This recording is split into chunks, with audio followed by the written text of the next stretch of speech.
రావణుడు అత్యంత శివభక్తుడు అంట కదా! ఆయన పతనానికి కారణం ఏంటి? ఇక్కడ ప్రపంచంలో శివభక్తుల్లో రావణాసురుడు హ్మ్. అగ్రగణ్యుడు. అవును. చాలా విశేషమైనటువంటి శివభక్తి తత్పరుడు. అవును. ఆయన ఎలా చేసేవారు అంటే ప్రతిరోజు కూడాను సహస్రలింగార్చన అని చెప్పి ఒక పూజా విధానం ఉంటుంది. అంటే 1008 శివలింగాలకి అభిషేకము పూజ చేస్తే కానీ భోజనం చేయనటువంటి ఒక అత్యంత పరమ పవిత్రమైనటువంటి శివభక్తుడు. హ్మ్. అలాంటి శివభక్తుడు కైలాసంలో రుద్రవీణ మ్రోగించి శివుడు ఆత్మలింగాన్ని పొందగలిగినటువంటి అత్యంత శక్తివంతమైనటువంటి ఇది. అవును. అలాగే మనకి నవవ్యాకరణాలని 9 రకాల వ్యాకరణాలు ఉంటాయి. ఈ వ్యాకరణాలు చదువుకున్నటువంటి వాళ్ళలో ఎంతమంది ఉన్నారు అంటే బ్రహ్మదేవుడు, అలాగే రావణాసురుడు, అలాగే ఆంజనేయ స్వామి. వీళ్ళ ముగ్గురు మాత్రమే నవవ్యాకరణవేత్తలు అని చెప్పి పిలుస్తూ ఉంటాం మనం. నవవ్యాకరణాలు అంటే ప్రపంచంలో ఏ రకమైనటువంటి సమస్య అడిగినా చెప్పదగినటువంటి విద్యావంతులు అని అర్థం. అది రాజకీయం కావచ్చు, సైన్స్ కావచ్చు, అంటే ఇప్పుడు వైద్యపరమైనటువంటివి కావచ్చు, అలాగే భౌతికపరమైనటువంటివి కావచ్చు, అలాగే ఇతిలోకానికి సంబంధించినటువంటి సమస్యలు కావచ్చు, ఏ సమస్యకైనా పరిష్కారం చెప్పగలిగినటువంటి సకల విద్యా పారంగతుడు నవవ్యాకరణవేత్త రావణాసురుడు కదా. రావణ బ్రహ్మ అని కూడా పిలుస్తూ ఉంటారు. అంటే మరొక లోకాన్ని సృష్టింపదగినంత శక్తి కలిగినటువంటి వాడు. బ్రహ్మ అనేటువంటిది పదం సామాన్యంగా రాదు కదా. భవిష్యత్ బ్రహ్మ ఆంజనేయ స్వామి వారని చెప్తున్నాం. భవిష్యత్తు రాబోయే కాలానికి బ్రహ్మగా ఆంజనేయ స్వామి వారు వస్తారని చెప్తున్నాం. అలాగే బ్రహ్మ, రావణ బ్రహ్మ అనేటువంటి వాడు ఈ రావణాసురుడు. ఇక్కడ ఆయన ముఖ్యంగా బ్రాహ్మణ జాతి అని చెప్తూ ఉంటారు. రావణాసురుడు బ్రాహ్మణ జాతి, అందుకనే నవ వ్యాకరణాలు చదువుకున్నాడు, సకల జంధ్యం ఉంటుంది, ఉపనయనమైంది, అన్ని వేద సంస్కారం నేర్చుకున్నటువంటి వాడు, అన్ని విద్యలు తెలిసినటువంటి వాడు రావణాసురుడు. ఈ రావణాసురుడు నిజంగా రావణుడి మీద యుద్ధానికి వెళ్ళటానికి కూడా ముహూర్తం రావణాసురుడే పెట్టాడు. అంటే ఆయన పతనానికి ఆయనే ముహూర్తం పెట్టుకున్నటువంటి ఒక మంచి చక్కటి బ్రాహ్మణుడు, మంచి పురోహితుడు అని చెప్పాలి. అక్కడ ఏంటి, బ్రాహ్మడు అక్కడ నవ్యాకరణాలు చదువుకున్నాడు, మంచి ముహూర్తాన్ని నిర్ణయించగలిగినటువంటి వాడు. కాబట్టి ఆయన దగ్గరికి పంపిస్తే ఆయన చేయవలసిందేంటి, పురోహితుడు కదా, ఆయన చేయవలసిందేంటి, ఆయనకి లాభం చేకూరేటువంటిది కాదు. ఎవరైతే నా దగ్గరికి ఒక కార్యం కోసం వచ్చారో వాళ్ళకి జయం కలగాలి అనేటువంటి సత్సంకల్పంతో రాముడికి జయం కలిగేలా ముహూర్తం పెట్టుకున్నటువంటి ఏకైక పురోహితుడు రావణాసురుడు. అంత ధర్మ పరిపాలన చేస్తూ ఉండేవాడు. కానీ ఇక్కడ నిజంగా ఒక మాట చెప్పాలి అంటే ఆయన పతనానికి ముఖ్యమైన కారణం ఏమిటి అంటే పరస్త్రీ వ్యామోహం. అదొక్కటే మూలంగా చెప్పాలి. అంటే పార్వతీదేవిని మాయా రూపంలో ఉన్నప్పుడు మాయ ఒకటి రావణాసురుణ్ణి ఆవహిస్తుంది. ఈ ఆత్మలింగం తీసుకురావడానికి వెళ్ళేటప్పుడు ఒక మాయ ఆవహిస్తుంది, విష్ణుమాయ. అక్కడ ఏమవుతుంది, పార్వతీదేవినే ఈయన భారీగా ఊహించుకొని పెళ్లి చేసుకోవాలనుకుంటాడు. అదొక పాపం అవుతుంది. అంటే తల్లి కదా, పార్వతీ పరమేశ్వరుల్ని తల్లిదండ్రులుగా పూజిస్తున్నటువంటి రావణాసురుడే మాయామోహితుడవుతున్నాడు. అక్కడ విష్ణుమూర్తి మాయ వల్ల మాయామోహితుడై ఆ పార్వతీదేవిని వివాహం చేసుకోవాలనుకుంటాడు. అది ఒక సమయంలో ఆ మాయ వీడిపోతుంది, మరలా ఆమెని శరణార్థి పొందడం, తద్వారా ఇది వీడిపోతుంది. అదొక మాయ అనుకుందాం. కానీ సీతాదేవిని తీసుకురావడం సామాన్యమైన విషయం కాదు కదా. మనం అంతకుముందు కూడా చెప్పుకున్నాం, ఆడవాళ్ళు ఎక్కడైతే కన్నీరు పెడుతున్నారో ఆ ప్రదేశమంతా కూడా మహాసముద్రం అవుతుంది. తప్పనిసరిగా ఆ వంశాన్ని నిర్వంశం పాలు చేస్తుంది. ఎక్కడా కూడాను భవిష్యత్ కాలంలో సంతానం లేకుండా, అసలు ఆ వంశమే లేకుండా నిర్వంశం పాలన చేస్తూ ఉంటుంది. ముఖ్యంగా ఇక్కడ జరిగింది కూడా అదే కదా. కానీ ఆయన తీసుకొచ్చి పెట్టింది ఎక్కడ, సీతాదేవిని అశోకవనంలో. అశోకం అంటే ఏడుపు లేనటువంటిది. అహ అంటే కాదు, లేదు అని అర్థం. శోకము అంటే బాధ, ఏడుపు. ఇలాంటివి ఏవి లేనటువంటి ప్రదేశం ఆయన రాజ్యంలో ఉంటే ఆ రాజ్యంలో తీసుకొచ్చి కూర్చోబెట్టి ఏడిపించాడు ఆవిడ. అందుకనే నిజంగా పరస్త్రీ వ్యామోహం ఏదైతే ఉంటుందో, ఎన్ని సంపదలున్నా, ఎంత వేద విద్యా పారంగతుడైనా, ఎన్ని లక్షణాలు మంచి ఉన్నా, ఇదొక్క కారణం చేత మొత్తం వినాశనం జరిగిందా లేదా. ఆంజనేయ స్వామి వారు లంకకు రావటం, సీతాదేవి అక్కడ ఉండబట్టే కదా లంకకి వెళ్ళింది. వెళ్ళాడు, లంకా దహనం చేశాడు, రావణుడి మీద యుద్ధానికి వచ్చాడు, రావణాసురుడు హతుడయ్యాడు. కానీ రావణాసురుడు అంటే ఈ విధంగా పరస్త్రీ వ్యామోహం వల్ల ఏదైతే వినాశనం కలిగాడో, కానీ చిట్ట చివరిలో ఒక మంచి మాట చెప్పాడు విభీషణుడికి. ఏమని అంటే, మంచి అనుకున్నది వెంటనే చెయ్యి, చెడు అనుకున్నది వాయిదా వేయి. నేను సీతాదేవిని తీసుకురావాలి అనుకున్న చెడుని వాయిదా వేయకుండా తీసుకొచ్చేసా, నేను నాశనం పాలయ్యాను. సీతాదేవిని విడిచిపెడదాం, రాముడి దగ్గరికి చేరుద్దాం అనుకున్న ఆలోచన వాయిదా వేసుకుంటూ వచ్చా, దానికి నా నాశనానికి కారణమవుతుంది. కాబట్టి చిట్ట చివరి మాటలు చెప్పింది రావణాసురుడు ఏమిటి విభీషణుడు అంటే, మంచి అనుకున్నది వెంటనే చేయి, చెడు అనుకున్నది వాయిదా వేయి, దానివల్ల నువ్వు నీ రాజ్యం సుభిక్షంగా ఉంటుందని చెప్పాడు. ఇక్కడ ముఖ్యంగా రావణాసురుడికి వినాశనానికి కారణం ఏంటి అంటే, కేవలం ఇంకోటి కూడా ఏంటంటే, ఎక్కడైతే రావణాసురుడు జన్మ ఉందో అది కూడా కారణజన్మే. విష్ణుమూర్తిని వైకుంఠంలో ఒక మహర్షి వస్తూ ఉంటే అడ్డుకుంటూ ఉంటారు. ఆ అడ్డుకున్న తర్వాత లోపలికి వెళ్తాడు. వెళ్ళేటప్పుడు విష్ణుమూర్తి చెప్తాడు, నీకు నాకు ఏకాగ్రత, ఒక ఏకాంతమైనటువంటి ఒక మీటింగ్ లాంటిది కావాలి, ఒక సమావేశం కావాలి. ఈ సమావేశంలో ఎవ్వరూ మనల్ని ఎక్కడా కూడా అభ్యంతర పెట్టకూడదు, అభ్యంతర పెట్టిన వాళ్ళని నేను శపిస్తాను అని చెప్పి మహర్షి చెప్తాడు విష్ణుమూర్తితో. ఆ విష్ణుమూర్తి ఏం చేస్తాడు, వీళ్ళిద్దరు కూడా ద్వారపాలకులు ఉంటారు, జయ విజయులు అని చెప్పి ఇద్దరు ఉంటారు విష్ణుమూర్తికి ఎప్పుడూ కూడా.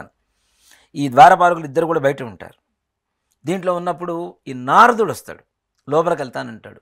లేదు, లోపల స్వామివారు మాట్లాడుతున్నారు, లోపలికి వెళ్ళడానికి లేదు అంటాడు. ఈయన నారదుడు తలుపును నెట్టుకొని లోపలికి వెళ్ళిపోతాడు, ఇతని కాదు అని చెప్పి. దీనికి కారణం ఎవరయ్యారు, వీళ్ళే కదా. అప్పుడు ఈ మహర్షి శపిస్తాడు, వీరంతా కూడా జీవితాంతకాలం రాక్షస జన్మెత్తి భూలోకంలో ఉండుగాక. వాళ్ళు అడుగుతారు, స్వామి, మా స్వామిని వదిలిపెట్టి ఎన్ని జన్మలు ఉండాలి, మేము ఏం చేయాలి, మాకు ఈ పరిస్థితి మాకు వద్దు, మాకు ఏదైనా ఉపసంహరణ చెప్పండి శాపము అంటే, మానవ జన్మ ఎత్తి జీవితాంతకాలం భూలోకంలో ఉంటారా, రాక్షస జన్మ ఎత్తి ఒక్కొక్కరు 3 జన్మలు ఎత్తి మరలా తిరిగి విష్ణుమూర్తిని చెందుతారా, సాయుధ్యాన్ని చెందుతారా అంటే, 3 రాక్షస జన్మలు ఎత్తుతాము, కావాలంటే జీవితాంతకాలం మాత్రం ఆయన వదిలిపెట్టి మేము ఉండలేము, ఈ 3 జన్మలు రాక్షస జన్మలు ఎత్తేసి మరలా స్వామివారి సాయుధ్యాన్ని పొందుతాము అని చెప్పి ఆయన దగ్గర వరాన్ని తీసుకుంటారు. ఆ కారణంలోనే ఒక జన్మే రావణాసుర జన్మ. ఒక మాట చెప్పానంటే, అసురులు అంటే రాక్షసులు కదా, అందుకని ఆ రావణాసురుడు, భస్మాసురుడు ఇట్లాంటి రాక్షస జన్మలు ఉన్నాయి కదా, ఈ రాక్షస జన్మలన్నీ కూడాను అక్కడ ఉండేటువంటి ఒక శాపం ద్వారా వచ్చినటువంటి వరాలు ఇవన్నీ కూడా. అంటే వీళ్ళకి 3 జన్మలు రావడానికి, ఒక్కొక్కడికి 3 జన్మలు రావడానికి కారణమవుతోంది. ఆ 3 జన్మల్లో ఒక జయుడికి ఉండేటువంటి ఒక రాక్షస జన్మే రావణాసుర జన్మ. ఇదంతా కూడాను కారణ జన్మ. అంటే ఈ త్రేతాయుగంలో రామావతారంలో ఆయనతో యుద్ధం చేసి, ఇక్కడ ప్రతిసారి కూడా ఆయనతో యుద్ధం చేయటం, ఓడిపోవటం, మరలా ఒక జన్మ ముగియటం, మరలా ఇంకో యుగంలో ఇంకో జన్మ రాక్షస జన్మ ఎత్తడం, మరలా ఆయనతో యుద్ధం చేయడం, మరలా ఇంకో జన్మ ముగిసిపోవడం. అలా 3 యుగాలు 3 జన్మలు కూడా ముగిసిపోయిన తర్వాత విష్ణు సాయుధ్యాన్ని పొందారు వీళ్ళు. ఇది కూడా ఒక కారణ జన్మం. కాబట్టి ఆ కారణంతోనే సీతాదేవిని తీసుకొచ్చాడు, కానీ సీతాదేవిని పొరపాటున ఎక్కడ ముట్టుకోలేదు కదా. ముట్టుకుంటే కాలిపోతాడు, చచ్చిపోతాడు వాడు. రావణాసురుడు కావచ్చు, ఎవరైనా కావచ్చు, ఆవిడ మహాపతివ్రత కదా. అందుకని ఆ సీతాదేవి వంక చూసినా, ఆ చెడు ఆలోచనతో ఆమెను స్పృశించినా రావణాసురుడికి యుద్ధం కూడా కారణం అక్కర్లేదు, అక్కడికక్కడే వాడు మరణించేవాడు. వాడికి ఆ సంగతి తెలిసే సీతాదేవిని ముట్టుకోలేదు. అంతేగాని ఆయన అదే పరస్త్రీ వ్యామోహం. ఆవిడ ఒప్పుకున్న తర్వాత ఆయనకు ఉండేటువంటి ఒక శాపం కూడా ఉంది కదా, ఏ స్త్రీ అయినా తనంతట తాను ఒప్పుకోకుండా నువ్వు ఆమె చెంత చేరి ఆమెను కనుక చెరిచావు అంటే తప్పనిసరిగా నీకు పతనం తప్పదు, వెంటనే మరణం లభిస్తుందని చెప్పి ఒక శాపం ఉంది రావణాసురుడికి. కాబట్టి ఆ శాప భయంతో కూడాను సీతాదేవిని ఎక్కడ ముట్టుకోలేదు రావణాసురుడు. ఈయన పతనానికి కారణం ఏమైంది, చివరికి ఏ కథ ఎక్కడ తీసుకున్నా రామాయణంలో ఏమవుతుంది అంటే, ముఖ్యంగా చోర ప్రసంగం అంటారు రామాయణాన్ని. చోర ప్రసంగం అంటే దొంగతనంగా సీతాదేవిని తీసుకెళ్ళాడు కదా, దాన్ని చోర ప్రసంగం అంటారు. ఈ చోర ప్రసంగంలో మొత్తంగా జరిగింది ఏమిటి అంటే, పరస్త్రీ వ్యామోహం అనేది ఎవరికి తగదు, ఉండకూడదు. తద్వారా ఆడవాళ్ళు బాధపడితే వాళ్ళ కన్నీరే మహాసముద్రమై నిన్ను, నీ రాజ్యాన్ని, నీ వంశాన్ని, నీ కుటుంబాన్ని సర్వనాశనం చేస్తుంది అని చెప్పడానికి ఇది ఒక గొప్ప నిదర్శనంగా చెప్పవచ్చు. సీతాదేవి గారు అంత పతివ్రత అని మీరు చెప్పారు కదా, మరి అలాంటప్పుడు రాముడు ఎందుకు అగ్ని పరీక్ష పెట్టాడు? చెప్తాను. ఇక్కడ రాముడు మానవ అవతారంలో ఉన్నాడు, ధర్మ పరిపాలన చేస్తూ ఉన్నాడు. రాజు అంటే ఏంటి, ప్రజలందరినీ కాపాడేవాడు. కాపాడాలి, ప్రజల అభిప్రాయం ఏదైతే ఉంటుందో దాన్ని కూడా స్వీకరించాలి తప్పనిసరిగా. ఇప్పుడు ఎవరైతే రాజ్యంలో ఇప్పుడు తన గురించి మాట్లాడారు, తను నిరూపించుకోవాల్సిన అవసరం అయితే ఉంది కదా కదా తనకి తెలుసు సీతాదేవి అగ్నిలో దూకినా మరలా సీతాదేవి మరలా వెనక్కి వస్తుందని ఆ సంగతి రాముడికి తెలుసు. తెలిసి ఇది చేయించాడు, అగ్ని ప్రవేశం. అందరి ముందు మరి రుజువు అయితే చేసుకోవాలి కదా. రాజు అంటే ఏంటి? ప్రజల అభిప్రాయాలు తీసుకొని ఆ ప్రజల అభిప్రాయాన్ని బట్టి రాజ్యాన్ని పరిపాలించడాన్ని చేయాలి. కాబట్టి ప్రజలలో ఎవ్వరూ కూడాను ఇహ ముందు ఇప్పుడు ఎవరో ఒక మాట అన్నాడు అని చెప్పి అగ్ని ప్రవేశం చేయించాడు కదా. ఇంకెవరైనా ఇంకేమైనా మాటలు అంటారేమో, అదే ప్రవేశం చేయించిన తర్వాత ఎవరన్నా మాట్లాడుతున్నారా? అగ్ని ప్రవేశానికి కారణమైనటువంటి నీచమైనటువంటి మాటలు మాట్లాడినటువంటి వాడే వచ్చి కాళ్ళు పట్టుకున్నాడు కదా. తప్పైపోయింది నాది స్వామి అని ఇంకెవరన్నా మాట్లాడడానికి అవకాశం ఉంటుందా? మరి రాజు అనేవాడు అలా ఉండాలని చెప్పి అప్పట్లోనే రాజుగారిని ఇలా ఉండాలిరా అని చెప్పి ఇప్పుడున్న కలియుగ నాయకులకు చూపించాడు ఆయన. అర్థమైందా? ఇప్పుడు రాజకీయ నాయకులు ఒకరిని తిట్టుకోవడమే కాకుండా జనాలు కూడా తిట్టుకుంటున్నారు కదా. జనాల అభిప్రాయాన్ని ఎందుకు తీసుకోవడం లేదు మరి? కాబట్టి ప్రభుత్వాలు మారుతుంటాయి. జనాల అభిప్రాయం ప్రకారం మనం పరిపాలన చేయటం లేదు కాబట్టి, వాళ్ళకి ఏం కావాలో ఎలా చేయాలో పరిపాలన తెలియటం లేదు కాబట్టి ప్రభుత్వాలు కూలిపోవటాలు మళ్ళీ మారిపోవటాలు జరుగుతూ ఉంటాయి. ఇప్పుడు ప్రభుత్వం ఏర్పడుతుంది, మధ్యలో కూడా కూలిపోతుంటుంది కదా. కొన్ని ప్రభుత్వాలు కూలిపోతుంటుంది కదా. ఎందుకు? ప్రజల అభిప్రాయం మేరకు రాజ్యపాలన చేసేటువంటి వాడే రాజు. కాబట్టి మానవ అవతారం కాబట్టి తప్పనిసరిగా అగ్ని ప్రవేశం చేసిన సీతమ్మవారు అదే పవిత్రతతో మరలా వెనక్కి వస్తుందని తెలిసినటువంటి రాముడు అగ్ని ప్రవేశం చేయించాడు. గురుగారు, శవం తల దగ్గర దీపం ఎందుకు పెడతారు? ఇక్కడ ముఖ్యంగా నాన్న అంటే ఈ విషయాన్ని కొంచెం ముందుకు తీసుకుని వెళ్ళి తర్వాత దాని సమాధానం చెప్తాను తప్పనిసరిగా. మనం ఇంట్లో ఎవరైనా చనిపోతే ఇంట్లో దీపారాధన చేయకూడదు, పూజలు చేయకూడదు, ఇవన్నీ కూడా చాలామంది చెప్తూ ఉంటారు కదా. మీరు అడిగిన ప్రశ్నలోనే వాళ్ళకి కావాల్సిన సమాధానం దొరికింది. మొట్టమొదటిగా ఇంట్లో ఎవరన్నా చనిపోతే దీపారాధన చేయకూడదు, దేవుడికి పూజ చేయకూడదు అని చెప్పి చెప్పుకునేటువంటి వ్యక్తులు మొట్టమొదటిగా శవం దగ్గరే దీపం పెడుతున్నాగా కదా. దీపం అంటే ఏంటి? జ్యోతి అంటాం కదా. దాన్ని జ్ఞానజ్యోతి, ఆత్మజ్యోతి రకాలుగా పిలుస్తూ ఉంటాం మనం. ఇక్కడ ముఖ్యంగా దీపం ఏదైతే ఉంటుందో మనం పెడతామో చీకట్లో ఉండకూడదు అనేటువంటిది, ఏదైతే చనిపోయినటువంటి శవం ఉంటుందో ఆ శవం చీకట్లో ఉండకూడదు అనేటువంటిది ఒక మొట్టమొదటి ఒక విధానం. ఎందుకు అంటే అక్కడ భీకరమైనటువంటి వాతావరణం ఏర్పడుతూ ఉంటుంది. అంటే ఒక శవం ఉన్నప్పుడు ఏడుపులు, బాధ, ఒక రోదన ఎలా ఉంటుంది అంటే, నిజంగా చెప్పాలి అంటే శవం ఉన్న ఇంటికి ఇప్పుడు ఒక 100 ఇళ్ళు వరుసలో ఉన్నాయి. 100 ఇళ్ళకి తోరణం కట్టారు, దాంట్లో ఒక ఇంటికి తోరణం కట్టలేదు అంటేనే అర్థమైపోతుంటుంది ఆ ఇంట్లో ఒక రకమైనటువంటి ఒక కళ తగ్గిపోయి ఒక భీతిగా కనబడుతూ ఉంటుంది. ఆ ఇంట్లో ఆ రోజు తద్దినమో దినమో ఏదో జరుగుతుంది అని అర్థం, తోరణం కట్టలేదు అంటేనే. ఆ ఇంటి లోపలికి పోయినా ఒక వాతావరణం కావచ్చు, అక్కడ ఉండేటువంటి వాసనలు కావచ్చు, ఇవన్నీ కూడాను ఒక రకమైనటువంటి ప్రేతానికి సంబంధించినటువంటి ఒక కళలు, అలాంటి వాసనలు, అలాంటి వాతావరణం మాత్రమే కనపడుతూ ఉంటుంది కదా. అలాంటిది ప్రత్యక్షంగా శవం అక్కడ ఉన్నప్పుడు చీకటిలో కూర్చొని ఏడవడం అనేది కరెక్టా? కాదు కదా. ఒకటి. అలాగే ఏదైతే ఆత్మ ఆ శరీరం నుంచి బయటకు వస్తోందో దాని గుర్తుగా కూడా దీపారాధన పెడతాం. ముఖ్యంగా అది కూడా ఎవరైతే చనిపోతారో వాళ్ళ శిరస్సున పెడతారు కదా కదా. అందుకని నెత్తిన దీపం పెట్టకూడదు అంటారు. ఇప్పుడు నిజంగా ఒక మాట చెప్పాలంటే మన బెడ్ ల్యాంప్స్ కొన్ని మన బెడ్ పైన ఉంటాయి, అది కూడా తప్పే. దానివల్ల కూడా ఆయుక్షీణమే అవుతుంది తప్పనిసరిగా. పూర్వకాలంలో దీపాలు పెట్టాం, ఇప్పుడు దీపాలు లేవు కదా. ఇళ్లలో దీపాలు పెట్టుకొని మనం చూస్తున్నామా? లేదుగా. లైట్లు వేసుకుంటున్నాం కాబట్టి అది కూడా దీపం కిందకే లెక్క కదా. విద్యుత్ దీపం ఇది, అదేమో తైల దీపం అంటే నూనె ఆవు నెయ్యి ఏదో ఒక దీపం తైలంతో పెడతాం. కాబట్టి అలా ఉండడం కూడా తప్పే అని చెప్తాం. దేనికి అంటే వీళ్ళకి ఆయుష్ తగ్గుతూ మృత్యువు వీళ్ళని సమీపించడానికి కారణమవుతూ ఉంటుంది. అలా దీపం బెడ్ పైన దీపం ఉండడం, లైట్ ఉండడం, ఇవి కూడా కారణాలు వాటికి అవుతూ ఉంటాయి. అలా పెట్టడం కూడా తప్పు.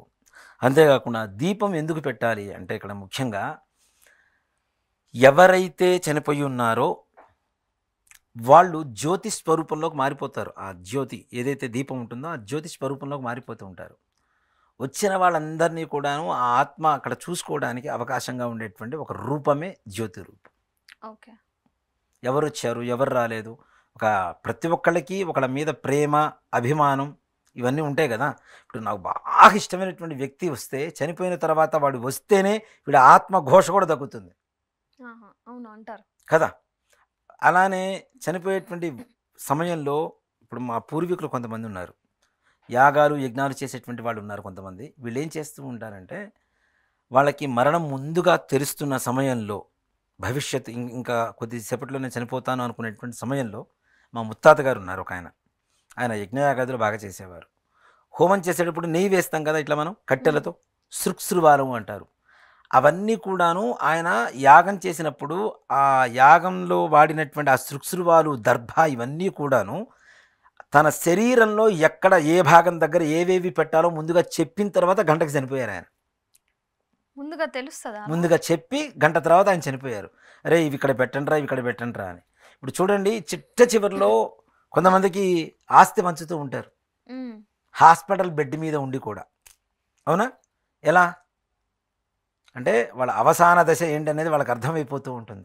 వాళ్ళ శరీరం మొదటి నుంచి ఎలా ఉన్నాం, ఇప్పుడు ఎలా ఉన్నాం, ఈ పరిస్థితుల్లో కొద్ది క్షణాలు ఏం జరగబోతుంది, ఎలా ఉంటుంది అనేది కనీసం ఒక జ్ఞానం అనేది ఉంటుంది ప్రతి ఒక్కరికి కూడాను. అంటే భవిష్యత్ కాలంలో ఒకవేళ చావు తప్పి కన్ను లొట్టబోయినా ఇవన్నీ చేసేటువంటి పరిస్థితిలో ఉండలేమేమో అని చెప్పి ఆ చివరి క్షణాల్లో కూడా ఆస్తి అన్నీ కూడా అందరికి పంచడాలు ఇవన్నీ చేస్తూ ఉంటారు. అలాగే అంటే వాళ్ళకి ఇష్టమైనటువంటి వాళ్ళకి ఎక్కువ ఇవ్వడం కానీ, ఏదైనా చేయడం కానీ, ఏమైనా చేయాలనిపిస్తే చెప్పడం కానీ, ఫలానా వాళ్ళు ఉన్నారు, ఈ ఊరి చివరన ఉన్నారు మన వాళ్ళే, వాళ్ళని చూడండి నేను చెప్పడం కానీ. అలానే అన్యాక్రాంతం అంటే అన్యాయంగా అంటే వీళ్ళకి సహధర్మచారిణితో కాకుండా వేరే సంతానం కలిగి ఉంటే అది ఎవరికీ తెలియకుండా రహస్యంగా ఉన్న వాళ్ళ గురించి వీళ్ళకి చెప్పడం కానీ, ఫలానా వాళ్ళు మన వాళ్ళే ఇలా ఉన్నారు అని చెప్పి చెప్పడం కానీ, ఇవన్నీ కూడాను చావుకు ముందు జరుగుతూ ఉంటాయి. అవన్నీ చెప్పి చేసిన తర్వాత వాళ్ళ ఆత్మఘోష పోతుంది. అందుకనే కడసారి చూపు చూడాలి, చివరి చూపు చూడాలి, చివరి చూపు చూడాలి అంటారు. ఎందుకు చూడాలి అంటే వాళ్ళకి ఇష్టమైనటువంటి వ్యక్తులు అక్కడికి వచ్చారా రాలేదా అని చెప్పి ఆత్మ అక్కడక్కడ తిరుగుతూ ఉంటుంది. దాని స్వరూపమే జ్యోతి స్వరూపం ముఖ్యంగా. కాబట్టి దీపారాధన తల మీద పెడతాం. ఓకేనా? మరి శవం కాళ్ళకి తాడు ఎందుకు కడతారు? మంచి ప్రశ్న. ఇది సైంటిఫిక్, ఒక సైన్స్ సంబంధించినటువంటి ఒక ఇది. మనిషి బ్రతికున్నప్పుడు కాళ్ళు చేతులు ఎటు పడితే అటు ఆడుతూ ఉంటాయి, చక్కగా ఉంటాయి. కానీ చనిపోయిన తర్వాత కాళ్ళు వెడంగా పెట్టిన తర్వాత దగ్గరికి తీసుకురావాలని ప్రయత్నం చేయండి, బిగుసుకుపోతాయి, రక్తస్రావం ఉండదు. అవునా? రక్తస్రావం లేకపోతే ఏమవుతుంది? మొత్తం బిగుసు ఐస్ గడ్డలాగా తయారైపోతుంది కదా. అవునా? ఐస్ గడ్డని దగ్గరికి తీసుకురావాలంటే ఏం చేయాలి? పగలగొట్టాలి. ఈ కాళ్ళని చేతుల్ని బలవంతంగా తీసుకొచ్చి కట్టినప్పుడు ఆటోమేటిక్గా లోపల ఉండేటువంటి రక్తం కూడా బయటికి రావడానికి అవకాశాలు ఉంటాయి. ఈ చర్మం కూడా చీలిపోయి. ముఖ్యంగా అది సైన్స్. అసలు ఓ మాట చెప్పాలంటే ఎందుకు కడతారు అనేది చాలామందికి తెలియదు. ముఖ్యంగా సైన్స్లో దాగున్నటువంటి ఒక రహస్యం. మన శాస్త్రం అంటే అప్పట్లోనే మన శాస్త్రాన్ని ఈ విధంగా, సైన్స్ని ఈ విధంగా బయటికి తీసుకొచ్చింది మన శాస్త్రం అనేది. కాళ్ళు చేతులు ఎప్పుడు కూడా ఎందుకు కట్టేస్తారు? ఇట్లా ఈ బొటన వేళ్ళు మాత్రమే కట్టేస్తారు. ఈ బొటన వేళ్ళు ఇక్కడ, కాలి బొటన వేళ్ళు రెండు కట్టేస్తారు. చేతి బొటన వేళ్ళు, కాలి బొటన వేళ్ళు కట్టేస్తారు. ఏవైతే శరీరం బిగుసుకుపోతుందో, రక్త ప్రసరణ ఉండదో, ఆ రక్త ప్రసరణ లేకపోవడం వల్ల ఎక్కువగా బిగుసుకుపోతుంది. కాబట్టి దగ్గరికి తీసుకొచ్చేటప్పుడు లోపల ఉండేటువంటి బోన్స్ కూడా ఇరిగిపోయేటువంటి ప్రమాదం కూడా ఉంటుంది. అలాంటిది శవాన్ని తీసుకెళ్ళి దహనం చేయగలుగుతాము మనం? చేయలేం కదా. కాబట్టి దానికి ముందుగానే చనిపోయిన వెంటనే కాళ్ళు చేతులు వెంటనే అంటే ఇప్పుడు చూడండి, చనిపోయిన తర్వాత దాదాపు ఒక 25 నిమిషాల వరకు కూడాను ఆ బాడీ మామూలుగా చల్లగా ఉండడం ఇవన్నీ కూడా మనం గమనిస్తూనే ఉంటాం. ఒక 25 నిమిషాలు, అర్ధగంట దాటిన తర్వాత మన స్వాధీనంలో ఉండవు. అవి రక్త ప్రసరణ ఆగిపోతుంది, మొత్తం కంప్లీట్ ఇది అయిపోతుంది కదా. ఇప్పుడు కొన్ని చోట్ల చూడండి, చనిపోయిన తర్వాత అంటే హార్ట్ అటాక్ వచ్చి మొత్తం కుప్పకూలిపోయిన తర్వాత కూడా ఏదో చికిత్స చేస్తుంటారు. గుడ్డల మీద గుద్దడం కానీ, గట్టిగా ప్రెస్ చేయడం కానీ, ఈ షాక్ ఇవ్వడం కానీ, తద్వారా కూడా లేచి రావడం ఇట్లాంటివి కూడా చూస్తూ ఉంటాం కొన్ని చోట్ల సన్నివేశాలు. అవునా? అలాంటి పరిస్థితి కూడా ఉండడానికి అవకాశం ఉంటుంది ఒక 25 నిమిషాల వరకు. 25 నిమిషాల తర్వాత ఇప్పుడు ఏంటి, చనిపోయినటువంటి గంట లోపల హార్ట్ తీసుకెళ్ళి ఎవరికి పెట్టారు కదా, మన ఈ మధ్య కూడా ఆపరేషన్ చేశారు. అవునా? అంటే ఒక గంట వరకు, అంటే ఒక్కొక్క అవయవానికి కొంత నిర్ధారణమైనటువంటి సమయం ఉంది. కళ్ళకి, గుండెకి, కిడ్నీకి, లివర్కి, ఇట్లా ఒక్కొక్క దానికి ఒక్కొక్క రకమైనటువంటి నిర్దిష్టమైనటువంటి ఒక సమయం ఉంది. ఆ సమయం వరకు మాత్రమే పనిచేస్తాయి. అవి పనిచేయడం ఆగిపోయిన తర్వాత కట్టాలి అంటే మాత్రం ఇందాక మనం చెప్పుకున్నట్టు లోపల ఈ బోన్స్ ఏవైతే ఉంటాయో ఎముకలు ఇరిగిపోవడం కానీ, రక్తం బయటికి రావడం కానీ ఇట్లాంటివి జరుగుతూ ఉంటాయి. కాబట్టి ముందుగానే ఆ 2 కాళ్ళు చేతులు కట్టేయడం అనేది జరుగుతూ ఉంటుంది. గురుగారు, ఇప్పుడు చనిపోయిన వారి సామాన్లు కానీ వాళ్ళ బట్టలు కానీ ఉపయోగించకూడదు అని అంటారు. అది కరెక్టే, కానీ చాలామంది ఏంటంటే గుర్తుగా ఉంచుకుంటారు కదా, అలా ఉంచుకోవచ్చా?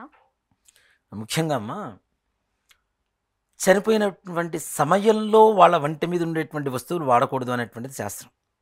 నిజంగా చెప్పాలంటే అది బంగారం కావచ్చు, ఏదైనా కావచ్చు. కానీ ఇప్పుడు బంగారాన్ని విలువ పెరిగేసి అది కూడా లాక్కుంటున్నారు. అవును, అసలు తప్పు.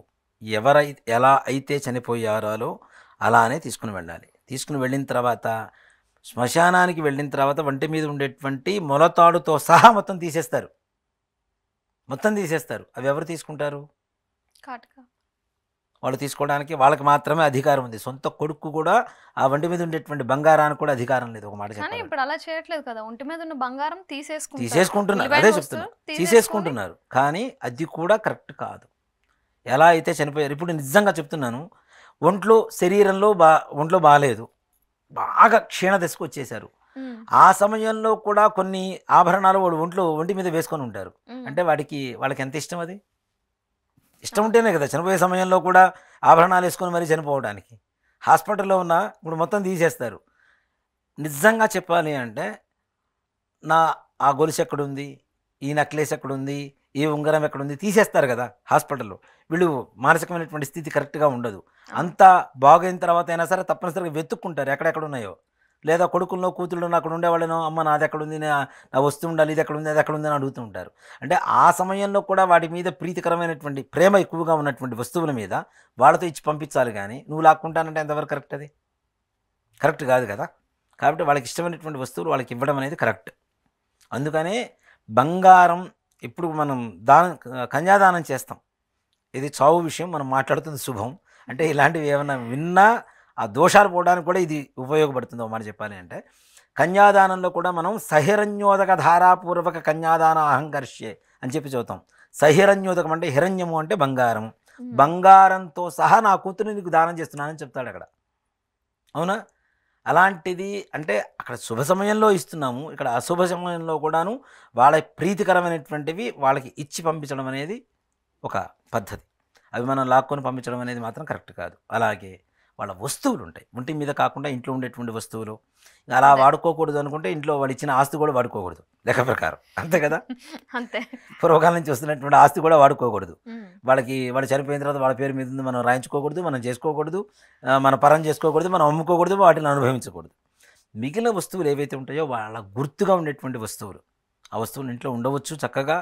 వాటిని కూడా ఆరాధనాభావంతో మాత్రమే చూడాలి.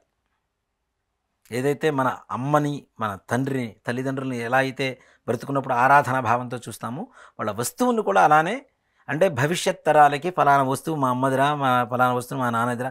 ఇప్పటికీ చిన్న చిన్న పెట్టెలు, చిన్న చిన్న బాక్సులు, ఎప్పుడో పురాతన నుంచి వస్తున్నటువంటి బాక్సులు పిల్లలకి ఇస్తూ ఉంటారు. ఇది మీ తాతగారి కాలం నాటిది, ఇది ముత్తాత గారి కాలం నాటిది అని. అలాంటివి ఇవ్వడంలో మరి తప్పేం జరగట్లేదుగా. ఇవ్వచ్చు, దాంట్లో ఉండొచ్చు, ఇంట్లో ఉండొచ్చు, జాగ్రత్త పరుచుకోవచ్చు. కాకపోతే వాటిల్లో కూడాను పగిలిపోయిన, విరిగిపోయిన, చినిగిపోయిన వస్తువులు మాత్రం ఇంట్లో ఉండకూడదు. వాటి ద్వారా ఎక్కువగా నెగిటివ్ ఎనర్జీ వాటిలోకి రావడానికి అవకాశం ఎక్కువగా ఉంటుంది. ఇప్పుడు సినిమా టెక్ అంటే ఏదో సినిమాలకి, ఇప్పుడు మొన్న మధ్య ఒక సినిమా కూడా చూసాం. ఎలా అంటే ఒక బొమ్మ అంటే ఇష్టం ఒక పాపకి, ఆ పాప చనిపోతుంది. ఆ బొమ్మ ద్వారా ఆత్మ వచ్చేసి ఆ చంపిన వాళ్ళని ఎక్కువగా బాధ పెడుతూ వాళ్ళని హింసిస్తూ ఉంటుంది. సో అలా అని చెప్పి బొమ్మలు గిమ్మలు ఇవన్నీ కాదు. ఏవైతే విలువైన వస్తువులు కానీ వాళ్ళకి ఇష్టమైనటువంటి వస్తువులు కానీ ఏవైతే ఉంటాయో పగిలినవి ఉండకూడదు, చిరిగిపోయినవి ఉండకూడదు, విరిగిపోయినవి. వాళ్ళవే కాదు, మన వస్తువులైనా సరే, అవెంత విలువైనవైనా సరే అలాంటి వస్తువులు ధారణ చేయకూడదు, వాటిని మనం వాడకూడదు. అలాంటి చనిపోయిన వాళ్ళ వస్తువులు అంతకంటే ఉండకూడదు కదా. అలాంటి వస్తువులు అలాంటివి కాకుండా మంచిగా ఉన్నవి చక్కగా ఇంట్లో పెట్టుకోవచ్చు. వాటి గుర్తుగా మనం ఆరాధన భావంతో భావించవచ్చు. గురుగారు, మరి శవాన్ని ఒంటరిగా ఉంచకూడదు అని అంటారు కదా, ఎందుకని అలా? ఇక్కడ ఒక మాట చెప్పాలి అంటే దాన్ని 2 అర్థాలు తీసుకుంటామమ్మా. ఒకటి భౌతికపరమైనటువంటిది, ఒకటి ఆధ్యాత్మికపరమైనటువంటి ధర్మపరమైనటువంటిది ఒకటి. ఇక్కడ భౌతికంగా తీసుకుంటే కొంతమంది చనిపోయారు అంటే చాలామంది చనిపోతూ ఉంటారు. దాన్ని ఏమంటారు, దిక్కులేని చావు అంటారు. ఎక్కడ పడిపోతున్నారో తెలియదు, ఎలా చనిపోతున్నారో తెలియదు. యాక్సిడెంట్లు అవుతుంటాయి, విమానాలు పేలిపోతూ ఉంటాయి, హెలికాప్టర్లు పేలిపోతూ ఉంటాయి. ఏ ముక్క ఎక్కడ పడిందో తెలియదు, ఏమైపోయారో తెలియదు, బ్రతుకున్నారో లేదో తెలియదు. దిక్కులేని వాళ్ళు అంటాం కదా. బ్రతుకున్నప్పుడు ఎట్లాగో తీసుకెళ్ళి వృద్ధాశ్రమాల్లో పడేస్తున్నారు, దిక్కులేని బతుకునిస్తున్నాం. కనీసం చచ్చిన తర్వాతనైనా వాళ్ళ దిక్కు లేకుండా అట్లా పడేయడం ధర్మం కాదు కదా. కదా, మనకి జన్మనిచ్చారు, మన ఇంత అభివృద్ధి జరగడానికి కారకులు అవుతున్నారు, కష్టపడి చదివించారు, ఇంత చేశారు. అలాంటి సమయంలో కూడా వాళ్ళని దిక్కులేని చావు చేయడం అనేది కరెక్టా కాదు కదా. అలా దిక్కులేని శవం అంటారు దాన్నే. అంటే ఎవరు మోయడానికి ఉండరు, పక్కన ఏడవడానికి ఉండరు. చాలామంది చాలా చోట్ల జరుగుతుంటాయి. ఇప్పుడు బయట ముష్టి వాళ్ళు ఉంటారు, చనిపోతారు, వాళ్ళు ఎవరో కూడా తెలియదు, మున్సిపాలిటీ వాళ్ళు తీసుకెళ్ళి ఇది చేస్తూ ఉంటారు. అవునా? ఇంకా ప్రభుత్వ పరంగా కొంతవరకు అట్లా ఉన్నాయి కాబట్టి వాళ్ళనే తీసుకెళ్ళి దహనం చేయడము, ఖననం చేయడము ఏదో ఒకటి చేస్తూ ఉన్నారు. అలాంటివి కూడా లేనటువంటి వాళ్ళని ఏమంటారు, దిక్కు లేని వాళ్ళు అంటారు. బ్రతుకున్నప్పుడు ఎంతమంది బంధువులు ఉన్నా ఏమున్నా, కొడుకు చూడండి చనిపోయిన తర్వాత కొడుకు ఎక్కడికి పోడు, అక్కడ ఆ ఇంట్లో మాత్రమే ఉంటాడు, అక్కడే ఉంటాడు, ఆ శవం దగ్గరే కూర్చొని ఉంటాడు. ఇప్పుడున్నటువంటి కొడుకులు కాదు నేను చెప్తాను. అసలు శాస్త్ర ప్రకారం, ధర్మ ప్రకారం ఎవరైతే మన హిందూ ధర్మాన్ని ఇచ్చేస్తూ ఉంటారో అట్లాంటి వాళ్ళ సంగతి చెప్తున్నా. ఇప్పుడు ఏంటి, చక్కగా వచ్చినప్పుడు నవ్వుతూ మాట్లాడటం మొదలు పెడుతున్నారు. ఇప్పుడు శవం అక్కడ ఉంటుంది, వీళ్ళు నవ్వుతూ మాట్లాడుతుంటారు, కొడుకు కూడా నవ్వుతూ ఉంటాడు. కొంతమంది ఉంటారు అర్థం లేని ప్రశ్నలు వేస్తుంటారు. ఎలా అంటే, బాగున్నారా, శవం దగ్గరకు వచ్చి బాగున్నారా అంటే కదా. కానీ వాడు కూడా చెబుతుంటాడు, వాడు కూడా సమాధానం చెబుతుంటాడు, బాగున్నామండి, మీరు బాగున్నారా. ఇలాంటి దరిద్రమైనటువంటి పరిస్థితులు మనం ఎదుర్కొంటున్నాం ఇప్పుడు ప్రస్తుతానికి. ఓ మాట చెప్పాలంటే, పూర్వకాలంలో కొడుకు మౌనంగా అదే శవం దగ్గర, తల్లి కావచ్చు తండ్రి కావచ్చు, అదే శవం దగ్గర మౌనంగా కూర్చుంటూ ఉండేవాడు, వేదనతో రోదనతో బాధిస్తూ ఉండేవాడు. మహా అయితే ఆత్మజ్ఞానం కలిగినటువంటి వాడు, ఆత్మ వివేకం కలిగినటువంటి వాడు ఎవరన్నా ఉంటే వాడు మాత్రం, అంటే పుట్టినవాడు చావక తప్పదు అనేటువంటి ఒక స్థితప్రజ్ఞ తెలుసుకున్నటువంటి వాడైతే ఏడవకుండా అయినా కనీసం మౌనంగా అక్కడ కూర్చొని ఉంటాడు. అలాంటి పరిస్థితులు ఎవరికీ లేవు. స్థితప్రజ్ఞత పుట్టినవాడు చచ్చిపోక తప్పదు, మనం ఏడిచినా వెనక్కి రారు అని తెలిసినా ఏడుస్తూనే ఉంటాం కదా. మనమేదో ఇంకో 200 సంవత్సరాలు ఇక్కడ ఈ భూమి మీదనే పాతుకుపోయేట్టు. తల్లి చనిపోయింది, ఏడుస్తాం. ప్రేమ ఏడవని వాళ్ళు ఉంటారు కొంతమంది, నాబోటి వాళ్ళు. నిజంగా నేనైతే చెప్తున్నాను, ఇటీవలే మా అమ్మగారు కాలం చేశారు, నేను ఏడవలేదు. ఒకటే అనుకున్నా, ఏంటి కారణం ఏంటి అంటే, ఆవిడ పోయింది, ఆవిడ సమయం వచ్చింది, పోయింది. అలాగే నేనైతే ఇంకో 100 సంవత్సరాలు ఇక్కడే ఉండను కదా, నేను పోయేవాడిని. దీని గురించి మనం ఆలోచించి బాధపడాల్సిన అవసరం లేదు. భగవంతుడు సృష్టి, పునరపి జననం పునరపి మరణం, పుట్టడం తప్పదు మరణం తప్పదు కదా. ఇది తెలిసినప్పుడు నిజంగా బాధపడాల్సిన అవసరం లేదు.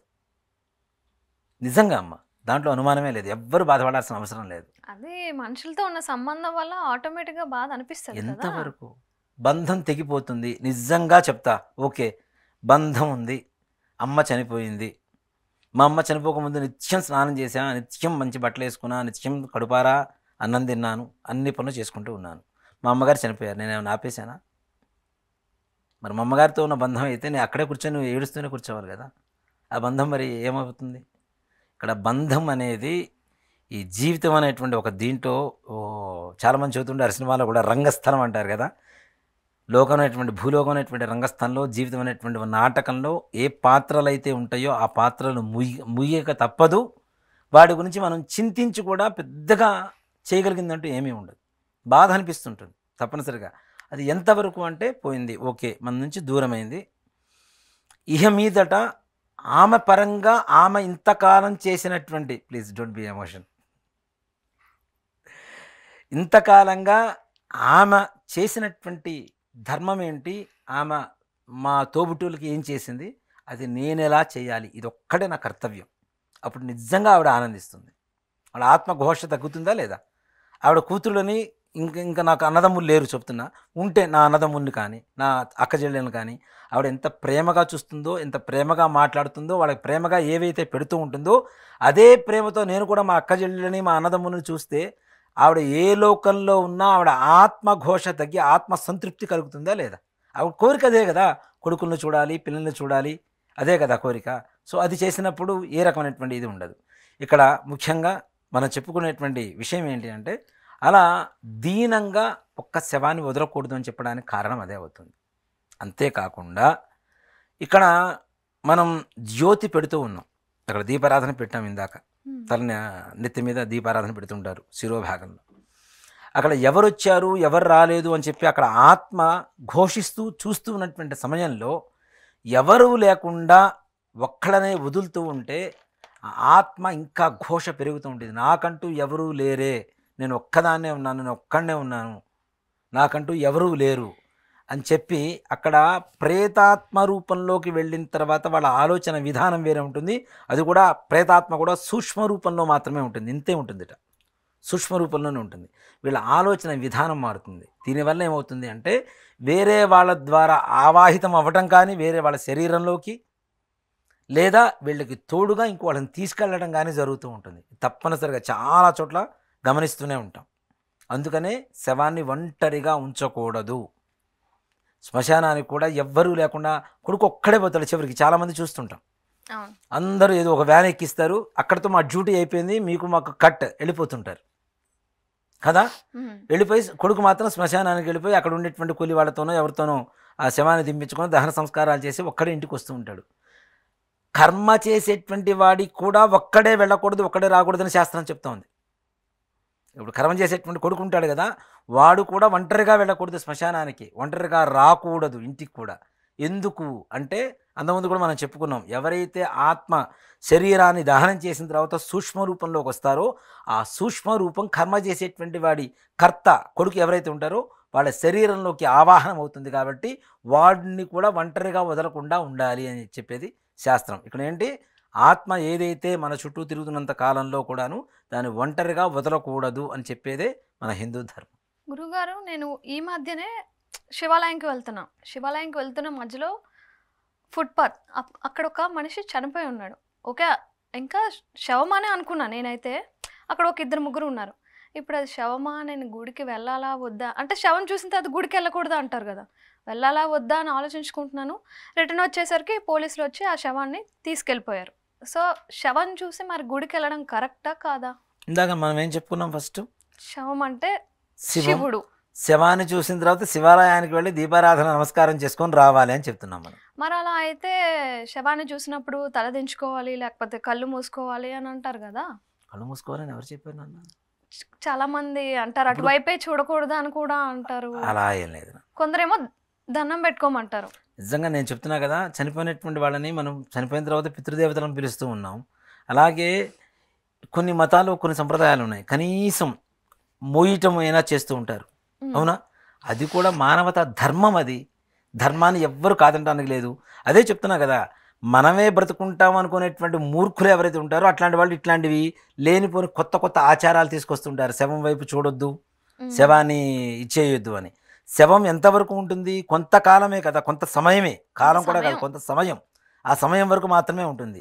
ఆ సమయంలో కూడా చూడలేని పరిస్థితుల్లో నిజంగా నువ్వు ఒక్కదానివే ఉన్నావు నాన్న, ఓ నలుగురిని పిలిచి దానికి కావలసినటువంటి దహన సంస్కారాలు చేయవలసినటువంటి కార్యానికి నువ్వు ఏమైనా ఆర్థికంగా చేసినా, మనం శారీరకంగా ఏదైనా కష్టపడి చేసినా తప్పనిసరిగా దాని పుణ్య ఫలితం మనకు దక్కుతుందని చెప్తా, తప్పనిసరిగా దక్కుతుంది. ఇప్పటికీ చూడండి, ఇప్పుడు మన ఉజ్జయిని మహంకాళేశ్వర దేవాలయం ఉంటుంది. ఉజ్జయిని ఉత్తరప్రదేశ్లో ఉంటుంది. అక్కడ ఉజ్జయిని మహంకాళేశ్వర దేవాలయంలో ఊర్లో శ్మశానం ఉంటుంది, ఊరి చివర ఉత్తరం వైపున. ఈ శ్మశానంలో ఎవరైతే చిట్ట చివరి శవం కాలుస్తారో ఆ భస్మాన్ని తీసుకొచ్చి పొద్దున్నే భస్మహారతి ఇస్తారు శివుడికి, ఉజ్జయిని మహంకాళేశ్వరుడికి. అది కూడా ఎలా అంటే, ఒక అఘోరా లాంటి ఒక దిగంబరుడు వెళ్ళి బంగారు చాటతో ఆ భస్మాన్ని తీసుకొని వచ్చి శివుడికి అభిషేకం చేస్తారు, భస్మహారతి ఇస్తారు. ఆ భస్మహారతి కోసం ఎగబడుతుంటారు, కొద్దిగా దొరికితే చాలని. కాశీలో కూడా అంతే కదా, కాశీలో భస్మహారతి ఇస్తారు. వచ్చే పొగ అంతా శివుడే పిలుచుకుంటూ ఉంటాడు అంతే. అక్కడ చుట్టూ శ్మశానాలే కదా.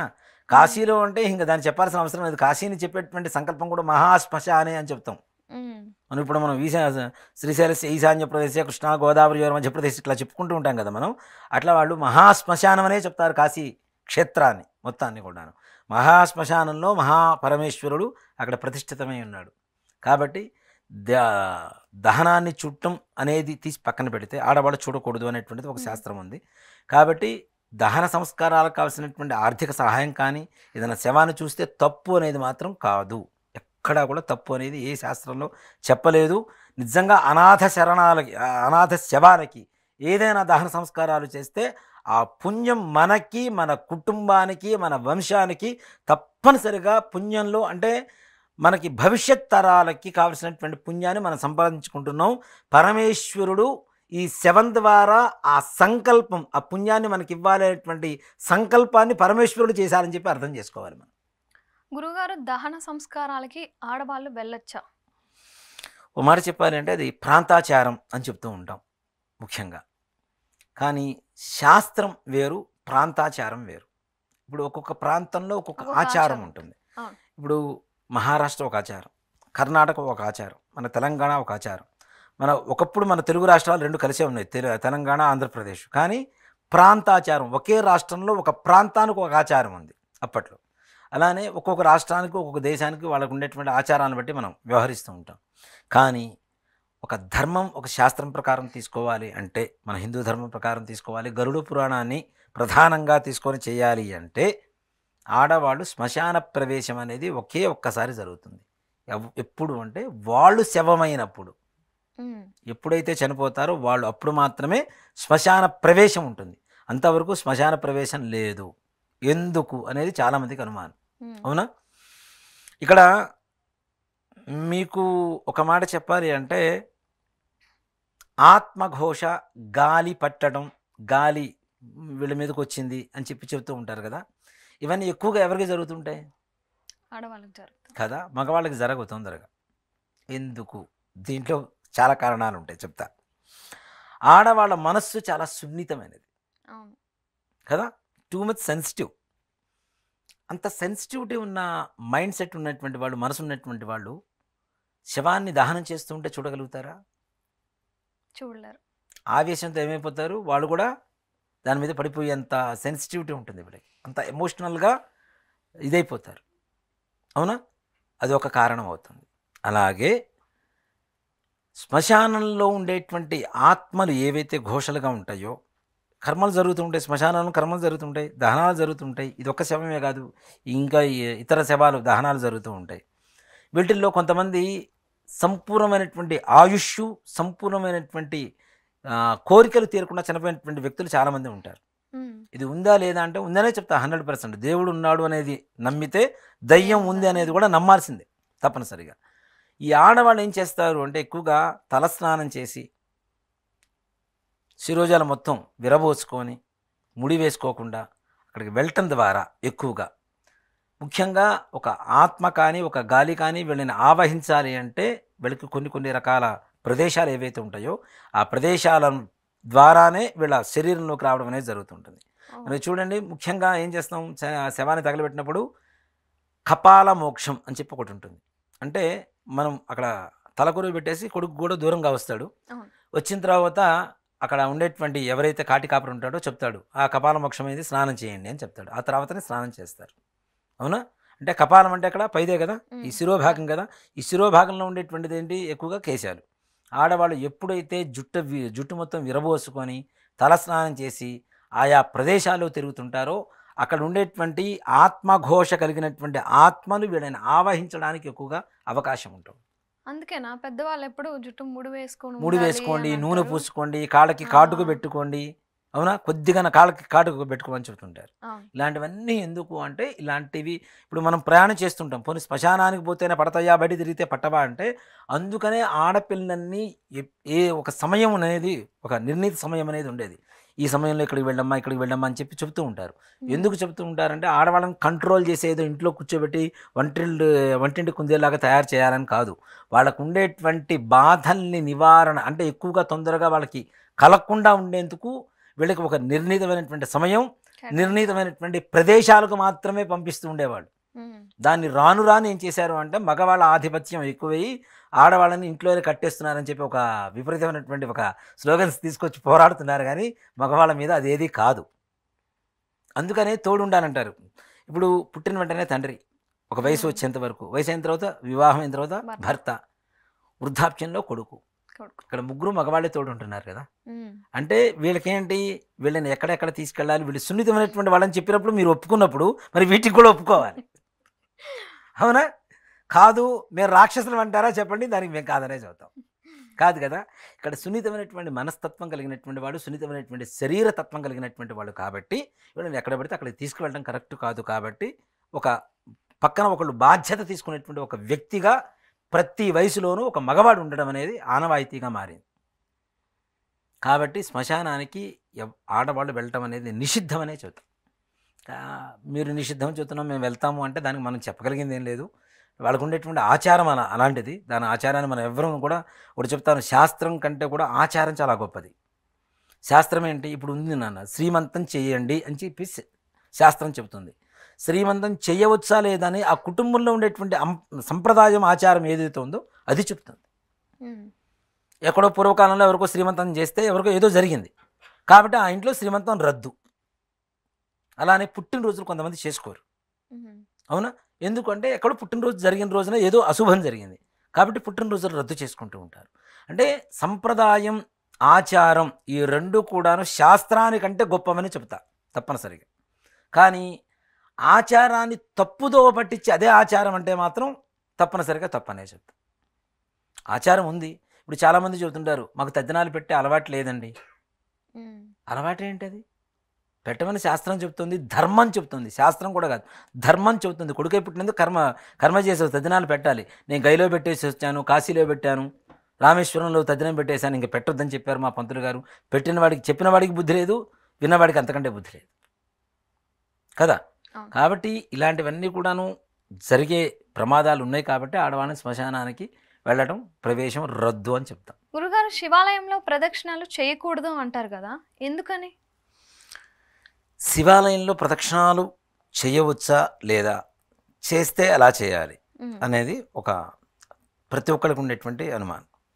ఇక్కడ చాలామందికి ఉండేటువంటి ఒక సంశయం ఏంటంటే, శివుడు ఉండేది శ్మశానంలో కదా, శ్మశానానికి ప్రదక్షిణం చేయం కదా అనేటువంటిది చాలామందికి ఉండేటువంటి ఒక సంశయం.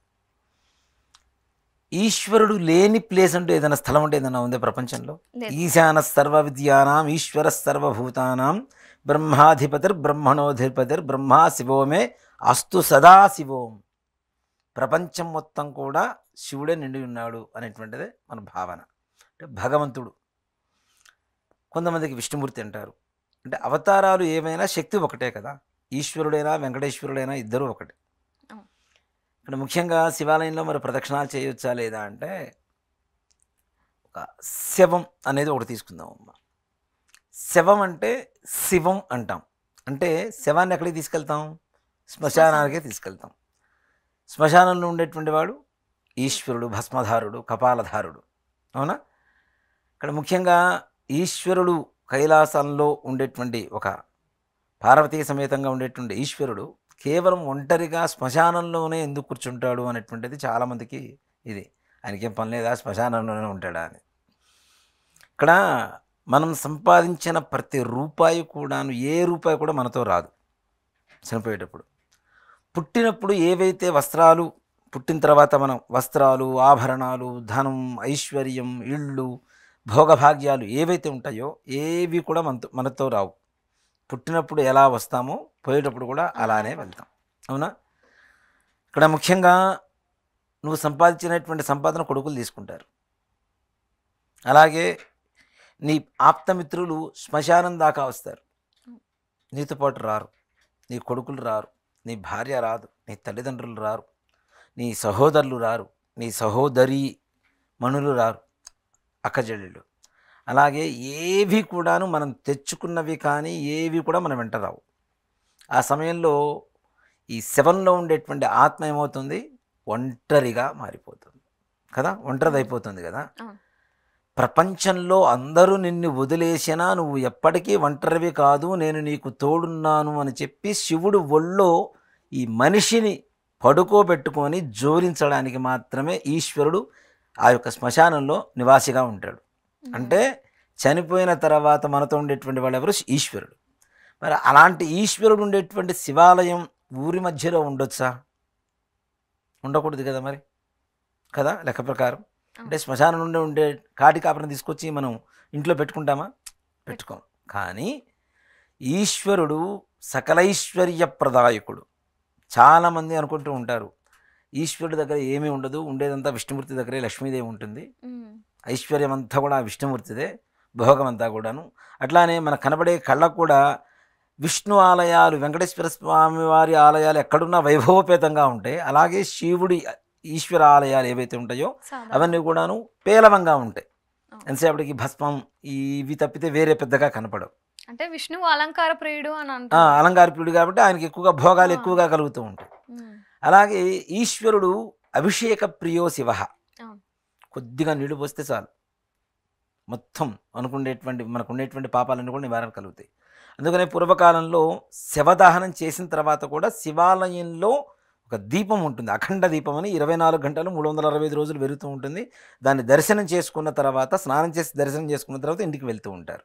అంటే ఇక్కడ ఏంటి, శ్మశానంలో ఉండేటువంటి వాడు శివుడే, శ్మశానానికి వెళ్ళి వచ్చినటువంటి దోషం పోవటానికి కారణమవుతున్న వాడు కూడా శివుడే. దోష కారకుడు, దోష నివారకుడు అన్నీ కూడాను ఈశ్వరుడే అవుతున్నాడు. ఇప్పుడు మన తల్లి ఉంది, అన్నం పెడుతుంది, మాట వినకపోతే దెబ్బేస్తుందా లేదా? ఈశ్వరుడు కూడా మన తల్లిదండ్రులతో సమానమే. జగతఃపితరం వందే పార్వతీ పరమేశ్వరం అని చెప్తూనే ఉన్నాం. జగత్తు మొత్తానికి తల్లిదండ్రులు ఎవరు అంటే పార్వతీ పరమేశ్వరులే, అంతే కదా. కాబట్టి మరి అలాంటి ఈశ్వర ఆలయం మన ఊళ్ళ మధ్యలో చక్కగా ఉండొచ్చు. పూర్వకాలంలో కూడాను కొంచెం దూరంగా కట్టేవాళ్ళు. దేనికి అంటే శ్మశానానికి వెళ్ళొచ్చిన తర్వాత ఊళ్ళో కూడా రాకుండా శివాలయ దర్శనం చేసుకొని రావడం అవకాశంగా ఉండేందుకోసం కొంచెం దూరంగా కట్టేటువంటి వాళ్ళు. ఇప్పుడు ఉండేటువంటి పరిస్థితులు అలా లేదు కదా. ఇళ్ళ మధ్యలోనే మనం ఒక ఆలయాన్ని నిర్మించుకుంటున్నాం, అభిషేకాలు అవి చేసుకుంటూ ఉన్నాం. ఇప్పుడు నిజంగా శ్మశానానికి వెళ్ళొచ్చిన తర్వాత శివాలయానికి వెళ్ళి దీపం దర్శనం చేసుకుని ఇంటికి వచ్చే సంప్రదాయం కూడా మర్చిపోయాం మనం. ఆ సంప్రదాయం పోయింది. ఇప్పుడు శ్మశానంలోనూ ఓ శివలింగమో శివుడి విగ్రహం పెడుతున్నారు, అక్కడే నమస్కారం చేసుకొని వచ్చేస్తున్నారు. శ్మశానంలో ఉన్నదే శ్మశానంలో నమస్కారం చేసుకొని రావడం వల్ల పెద్ద ఇదేం ఉండదు కదా. ఏదైతే శివాలయానికి స్నానం చేసి శివాలయానికి వెళ్తామో అక్కడ ఆ దోషాలన్నీ కూడా పరిహారం అవుతూ ఉంటాయి. ఇక్కడ ఈశ్వరుడు సకలైశ్వర్య ప్రదాయకుడు అని ఎందుకు చెబుతాము అంటే ఒక చిన్న కథమ్మ. విష్ణుమూర్తి, లక్ష్మీదేవి ఇద్దరు హాయిగా మంచిగా ముచ్చట్లాడుకుంటున్న సమయంలో పార్వతీ పరమేశ్వరులు ఇద్దరు కూడా మాట్లాడుకుంటూ ఉన్నారు. పార్వతీదేవి పరమేశ్వరుని అడిగిందిట, ఆ కుమారస్వామికి లక్ష్మీదేవి కుమార్తెని చెప్పి వివాహం చేయడానికి వెళ్తాను అంటే పరమేశ్వరుడు అంటాడు వద్దు అంటాడు. సరే కాదు అని చెప్పి పార్వతీదేవి లక్ష్మీదేవి దగ్గరకు వెళ్తుంది. నీ కూతుర్ని నా కుమారస్వామికి ఇవ్వమని. అసలు నువ్వు ఉండేదే మంచు కొండల్లో ఉంటావు, మీ ఆయన శ్మశానంలో ఉంటాడు, కట్టుకునేది పులి చర్మం, ధరించేది భస్మం, మెళ్ళో పాములు, ఈ ఎంతసేపటికి సింహం, పులులు ఇవి తప్పితే వేరే ఏం లేవు, ఎలుకలు, ఏనుగు ఇవి తప్పితే మీ వంశంలో ఏం లేవు. ఇంత ఐశ్వర్యాన్ని కలిగినటువంటి నా కూతుర్ని నీ ఇంటికి కోడలుగా ఇవ్వడమా జరగదు అని చెప్పి చెప్తుంది. అక్కడ అవమాన భారంతో ఇంటికి వస్తుంది, కైలాసానికి వస్తుంది. కొన్ని రోజుల తర్వాత పరమేశ్వరుడు పార్వతీదేవికి ఒక రుద్రాక్ష తీసి ఇస్తాడనమాట.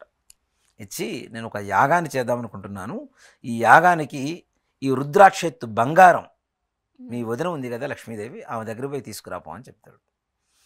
ఈవిడ లక్ష్మీదేవి దగ్గరికి వెళ్తుంది.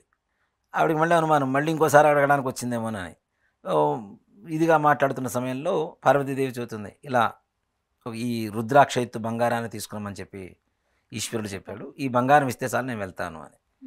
దానిదేముంది, నీకు ఎంత ఐశ్వర్యంగా ఉంటే అంత ఐశ్వర్యాన్ని ఇస్తా, ఐశ్వర్యం మొత్తం నా ఆధీనంలో ఉంటుంది, నేనే ఐశ్వర్యాన్ని అని చెబుతుంది ఆవిడ.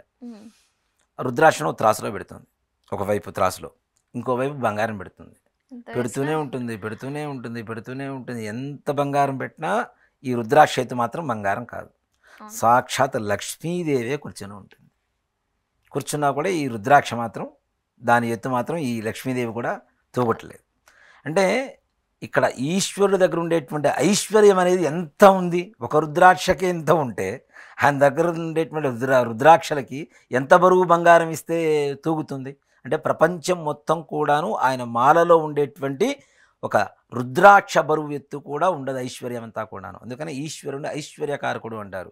మనం త్రయంబకం యజామహే సుగంధిం పుష్టివర్ధనం ఉర్వారుకమివ బంధనాన్ మృత్యోర్మృక్షి యమామృతాత్ అని చెప్పి మంత్రం చెప్పుకొని భస్మధారణ చేస్తాం.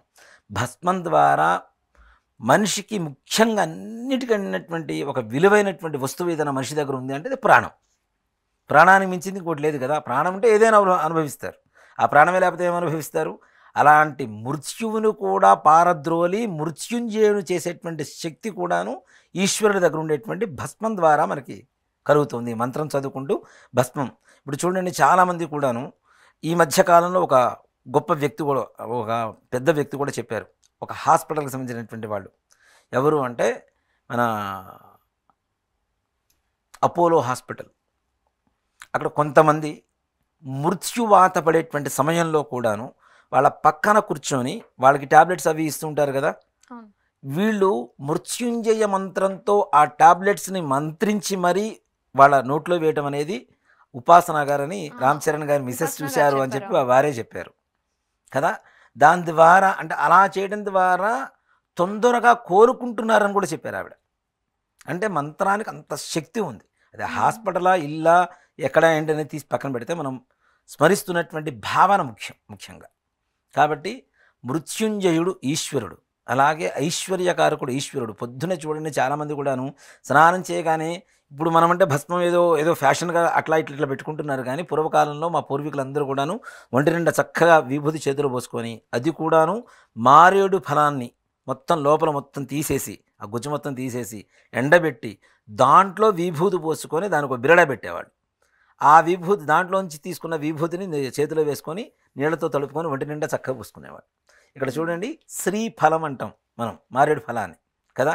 శ్రీ అంటే ఏమిటి? లక్ష్మీదేవి కదా, ఐశ్వర్యం కదా. లక్ష్మి అని కూడా కదా, ఐశ్వర్యం అని అర్థం. ఐశ్వర్యంలో వేసినటువంటి విభూతిని తీసుకొని పెట్టుకోవడం ద్వారా కూడా వీళ్ళకి ఐశ్వర్య ప్రాప్తి కలుగుతోంది. సకలైశ్వర్యకారకుడే ఈశ్వరుడు అని చెప్పడానికి ఏమాత్రం కూడా సంశయం లేదు. అలాంటి ఈశ్వర ఆలయానికి ప్రదక్షిణం చేయాలా వద్దా అంటే చేసేటువంటి ఒక విధానం ఉంది ముఖ్యంగా. దాన్నే చండీశ్వర ప్రదక్షిణం అంటారు. ఇప్పుడు చాలామంది అన్ని దేవాలయాలకు ఏం చేస్తాం, స్ట్రైట్గా మనం ప్రదక్షిణ చేసుకుంటూ కుడి చేతి మీద నుంచి ప్రదక్షిణ చేసుకుంటూ వెళ్ళిపోతూ ఉంటాం కదా. కానీ ఈశ్వర ఆలయానికి ప్రదక్షిణ చేసేటువంటి విధానం ఏమిటి? ముఖ్యంగా ఈశ్వరుడికి ఏ సమయంలో చేస్తే బాగుంటుందంటే ప్రదోషకాలం అనేది చాలా విశేషమైనటువంటిది. అందుకనే మనకి మహాశివరాత్రి, మహాశివరాత్రి ఇట్లాంటి రోజుల్లో చూడండి ప్రదోషకాలంలోనూ పూజలు చేస్తూ ఉంటారు.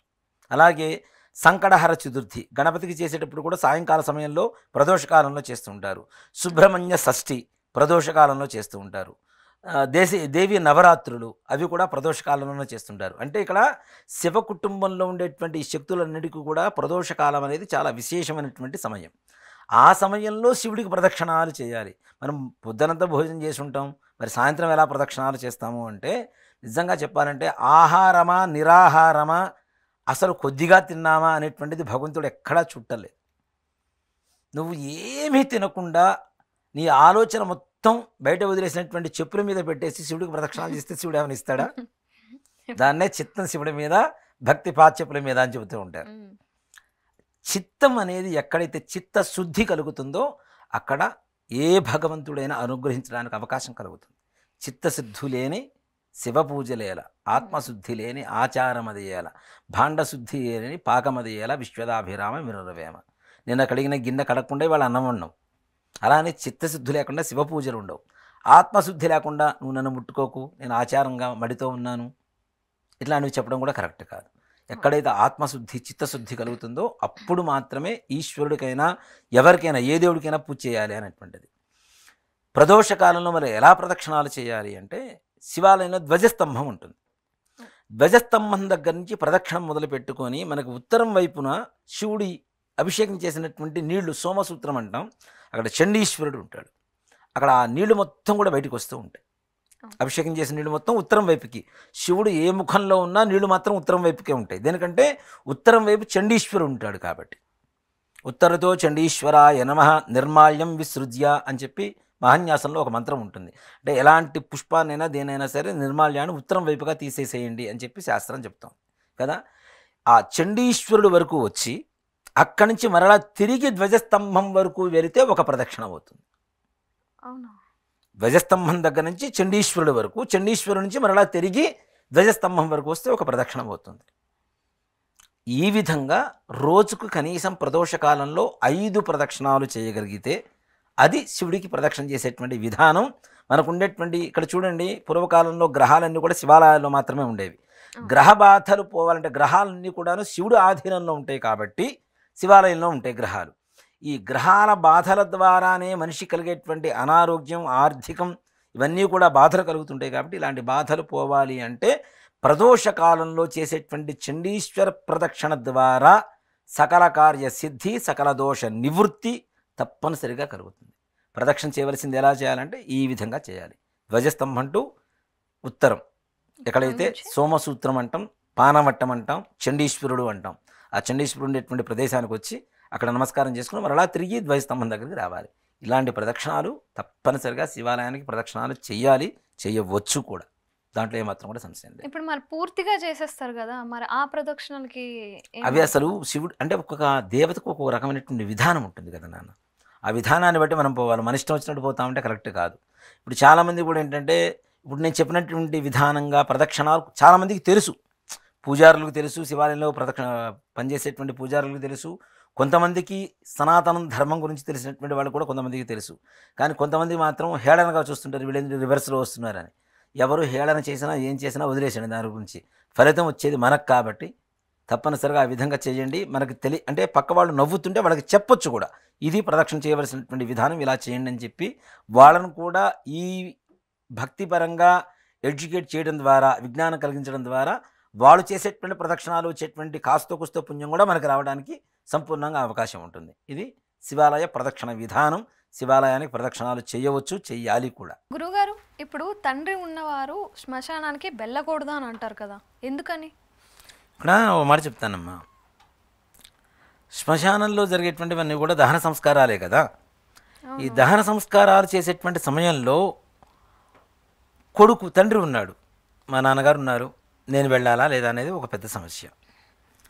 నిజంగా ఒక మాట చెప్పాలి అంటే తండ్రి ఉన్నవాళ్ళు ఎవ్వరూ కూడా శ్మశానానికి ప్రవేశానికి అర్హత లేదు అనే చెప్తాం. ఇక్కడ చూడండి, మనం పితృకార్యాలు చేసేటప్పుడు పితృపితామహి ప్రపితామహీనాం అని చెప్పి చెప్తూ ఉంటాం. పితృపితామహి ప్రపితామహీనాం, తండ్రి, తాత, ముత్తాత ముగ్గురు పేరు చెప్తాం. అలాంటి శబ్దం కూడా తండ్రి ఉన్నవాళ్ళు వినకూడదు అన్నటువంటిది ఒక శాస్త్రం. తండ్రి ఉన్నప్పుడు తండ్రితో పాటుగా కొడుకు తద్దినాలకి కర్మలకి వెళ్ళొచ్చు, కానీ తండ్రితో పాటుగా కూడా కొడుకు శ్మశానానికి వెళ్ళకూడదు. అర్థమైందని నేను చెప్పింది? అర్థమైంది. తండ్రి ఉన్నప్పుడు తండ్రి రాలేని పరిస్థితిలో కూడా కొడుకు వెళ్ళకూడదు, తండ్రి వెళ్ళినా తండ్రితో పాటు తోడుగా కూడా వెళ్ళకూడదు శ్మశానానికి. అదే ఎందుకని? ఎందుకు అంటే తండ్రి వయస్సు అంటే ఎక్కువ వయసు ఉంటుంది కదా, అక్కడ ఉండేటువంటి వాళ్ళకి ఏదైతే ఉంటుందో ఈ కొడుకు చూస్తూ ఉంటాడు. ఈ శ్మశానంలో జరిగేటువంటి ఈ తంతు ఇదంతా కూడా చూస్తూ ఉంటాడు. చూసేటువంటి సమయంలో వైరాగ్యం అనేది ఒకటి కలుగుతూ ఉంటుంది. అంటే చివరికి ఇందాక నేను చెప్పా కదా, శ్మశానానికి వెళ్తే కొంతమందికి వైరాగ్యం కలుగుతుంటుంది, కొంతమందికి విడిగా వైరాగ్యం కలుగుతూ ఉంటుంది. అసలు వైరాగ్యంలో పుట్టి పెరిగేటువంటి వాళ్ళు కొంతమంది ఉంటారు, పుట్టుకతోనే వైరాగ్యంతో పుట్టేవాళ్ళు కొంతమంది ఉంటారు కదా. అంటే కొంతమంది మహానుభావులు, ఏది లేదు ఏమీ లేదు, రమణ మహర్షి లాంటి వాళ్ళు, కట్టుకోవడానికి వస్త్రం కూడా పెద్ద కట్టుకునేవాడు కాదు కదా ఆయన, దేని మీద కూడా ప్రేమ చూపించేవాళ్ళు కాదు. కంచి పరమాచార్య ఇలాంటి మహానుభావులు ఎవరైతే ఉన్నారో వీళ్ళు సుఖాలు అనుభవించి కష్టాల్లోకి వచ్చి సన్యాసం తీసుకున్న వాళ్ళు కాదు. జన్మతః వీళ్ళ జన్మే కారణ జన్మ.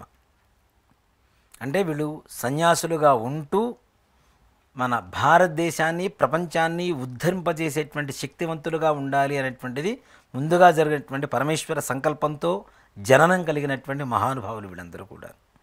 ఇక్కడ ముఖ్యంగా తండ్రి ఉన్నప్పుడు ఎందుకు వెళ్ళకూడదు అంటే, ఇక్కడ జరిగేటువంటి పితృకార్యాలు ఏవైతే ఉన్నాయో, ఇందాకేం చెప్పాను, పితృపితామహి ప్రపితామహి నామ అనేటువంటి శబ్దమే వినకూడదు అని చెప్తున్నప్పుడు, వీడు తండ్రితో పాటుగా శ్మశానానికి వెళ్తే అక్కడ మొత్తం జరిగేదే తంతి, ఇది మొత్తం ఇవే కదా. అంతేకాకుండా కొడుకు తండ్రి ఉన్నప్పుడు ఎందుకు వెళ్ళకూడదు అంటే, ముఖ్యంగా ఈ పితృకార్యం జరిగేటువంటి సమయంలో ప్రేత ప్రేత ప్రేత అనేటువంటి శబ్దంతోనే వస్తుంటుంది. 12 రోజుల పాటు ప్రేత శబ్దమే వస్తూ ఉంటుంది కర్మలో అంతసేపటికి. ప్రేత తృప్త్యర్థం, ప్రేత తాపోపశమనార్థం, ప్రేత ప్రేత అనేటువంటి శబ్దమే వస్తుంది. ఈ ప్రేత అనేటువంటి శబ్దం ఇక్కడ చిన్న వయసులో ఉండేటువంటి వాళ్ళ లక్షణం ఏమిటి అంటే, ఏదన్నా వింటే పదే పదే నామస్మరణ చేసేటువంటి అవకాశాలు ఎక్కువ కనబడుతూ ఉంటాయి. చూడండి, ఒక పాట విన్నారు, సినిమా పాట 10 సార్లు వింటే ఏం చేస్తాడు? హమ్ చేస్తుంటాడా లేదా? అలాంటి శబ్దాన్ని ఇంటికి వస్తే ఎక్కడ ఉచ్చరిస్తాడో అలాంటి అశుభం మరలా ఈ ఇంట్లో జరగకుండా ఉండేందుకు కొడుకుని శ్మశానానికి తండ్రి ఉండగా పంపించకూడదు అంటారు. నెక్స్ట్ టార్గెట్ ఎవరంటే తండ్రి అవుతాడు. విని విని విని విని అక్కడ మంత్రాలు, ఇక్కడ పాటలు వింటేనే మనం 10 సార్లు వింటే హమ్ చేస్తున్నాం. అలాంటిది వేద మంత్రాలు, అవి కూడా కర్మ చేసేటువంటివి కూడా అపర కర్మలు అంటారు, షోడశ కర్మ అంటారు. అంటే మనిషి జీవితంలో చిట్ట చివరి కర్మ 16వ కర్మ. పుట్టినప్పుడు బారసాల దగ్గర నుంచి చూసుకుంటే 16వది షోడశ కర్మే ఈ కర్మ, ఈ దహనం అనేది. ఈ కర్మలన్న 12 రోజులు చేసేటువంటి కర్మలన్నీ కూడాను షోడశ కర్మలు అంటారు. అలాంటి కర్మలో ఉండేటువంటి మంత్రాలు ప్రేత ప్రేత ప్రేత వచ్చినప్పుడు ఆటోమేటిక్గా వీడు నోట్లో పలుకుతూ పలుకుతూ పలుకుతూ ఇంటికి వచ్చి ఒకసారి అన్నాడు అనుకోండి, ఏమవుతుంది? ప్రేత శబ్దం ఇంట్లో పలకడం శుభమా? కాదు కదా. మరి అందుకనే తండ్రి ఉండగా కొడుకు వెళ్ళకూడదు అని చెప్తారు. తండ్రి చనిపోయిన తర్వాత కొడుకు వెళ్తాడు. కొడుకు ఎట్లాగో తండ్రికి తద్దినం పెట్టాడు కాబట్టి దీంట్లో పెద్ద తప్పేం లేదు. అలానే కాదు, అక్కడికి వెళ్ళిన తర్వాత ఆ మంత్రాలని ఎక్కువగా మన ఒంటికి పట్టించుకుంటే, మనసుకు పట్టించుకుంటే అవే ఇంటికి వచ్చి పలుకుతూ ఉంటాం. అందుకనే చూడండి, వివాహాలు చేయడానికి కొంతమంది పురోహితులు ఉంటారు, అపరకర్మలు చేయడానికి కొంతమంది పురోహితులు ఉంటారు. అపరకర్మలు చేసేటువంటి వాళ్ళని వివాహాలకు పిలవరు. దేనికి? ఈ అపరకర్మలో చదివేటువంటి మంత్రం పొరపాటున పెళ్లిలో వస్తుందేమో అన్నటువంటి భయంతో. శుభం చోట శుభముడు పెళ్లి చేసుకుంటూ ఉంటే ఏతత్తే పిండం విపతిష్టతో అన్నాడు అనుకోండి, ఏమవుతుంది? అవునా? అక్కడే ప్రాణం పోతుంది పెళ్లి చేసుకునేవాడికి. కాబట్టి ఆ విధంగా అలాంటి మంత్రాలు ఎక్కడైనా పొరపాటున డొర్లుతాయేమో అనేటువంటి అభిప్రాయంతో అక్కడికి రావద్దని చెప్తారు. వాళ్ళని తొందరగా తీసుకోరు. పూర్వకాలంలో గ్రామ పురోహితులు అంటే ఒకళ్ళే ఉండేవాళ్ళు, ఒళ్ళు జాగ్రత్త పెట్టుకొని చేసేవాళ్ళు. ఇప్పుడు ఏంటంటే రకరకాల కర్మలు అవి చేస్తున్నారు, ఇవి చేస్తున్నారు రాను రాను. కానీ వాళ్ళని వీళ్ళని విడివిడిగా పెడతారు. కొంతమంది అపరకర్మలు చేసేటువంటి వాళ్ళు కేవలం అపరకర్మలు మాత్రమే చేస్తూ ఉన్నారు. ఇప్పటికీ కూడా కొంతమంది ఉన్నారు. వాళ్ళని చూడండి, వాళ్ళకి అపరకర్మలు చేస్తే డబ్బులు ఎక్కువ వస్తాయి, దక్షిణ ఎక్కువ వస్తుంది బ్రాహ్మణులకి, పెళ్ళిళ్ళు వీటికి అన్నిటికంటే కూడాను. కానీ వాళ్ళ ఇంట్లో ఐశ్వర్య లక్ష్మీదేవి అనుగ్రహం, అంటే ఆ లక్ష్మీదేవి కళ మాత్రం ఎక్కడ కనపడదు. ఇప్పుడు తీసుకొచ్చుకున్నటువంటి పిండాల మీద తెచ్చుకున్న డబ్బులు, ఆ కళ ఏదైతే ఉంటుందో ప్రేత కళ, ఆ కళ మాత్రమే కనపడుతూ ఉంటుంది ఎక్కువగా.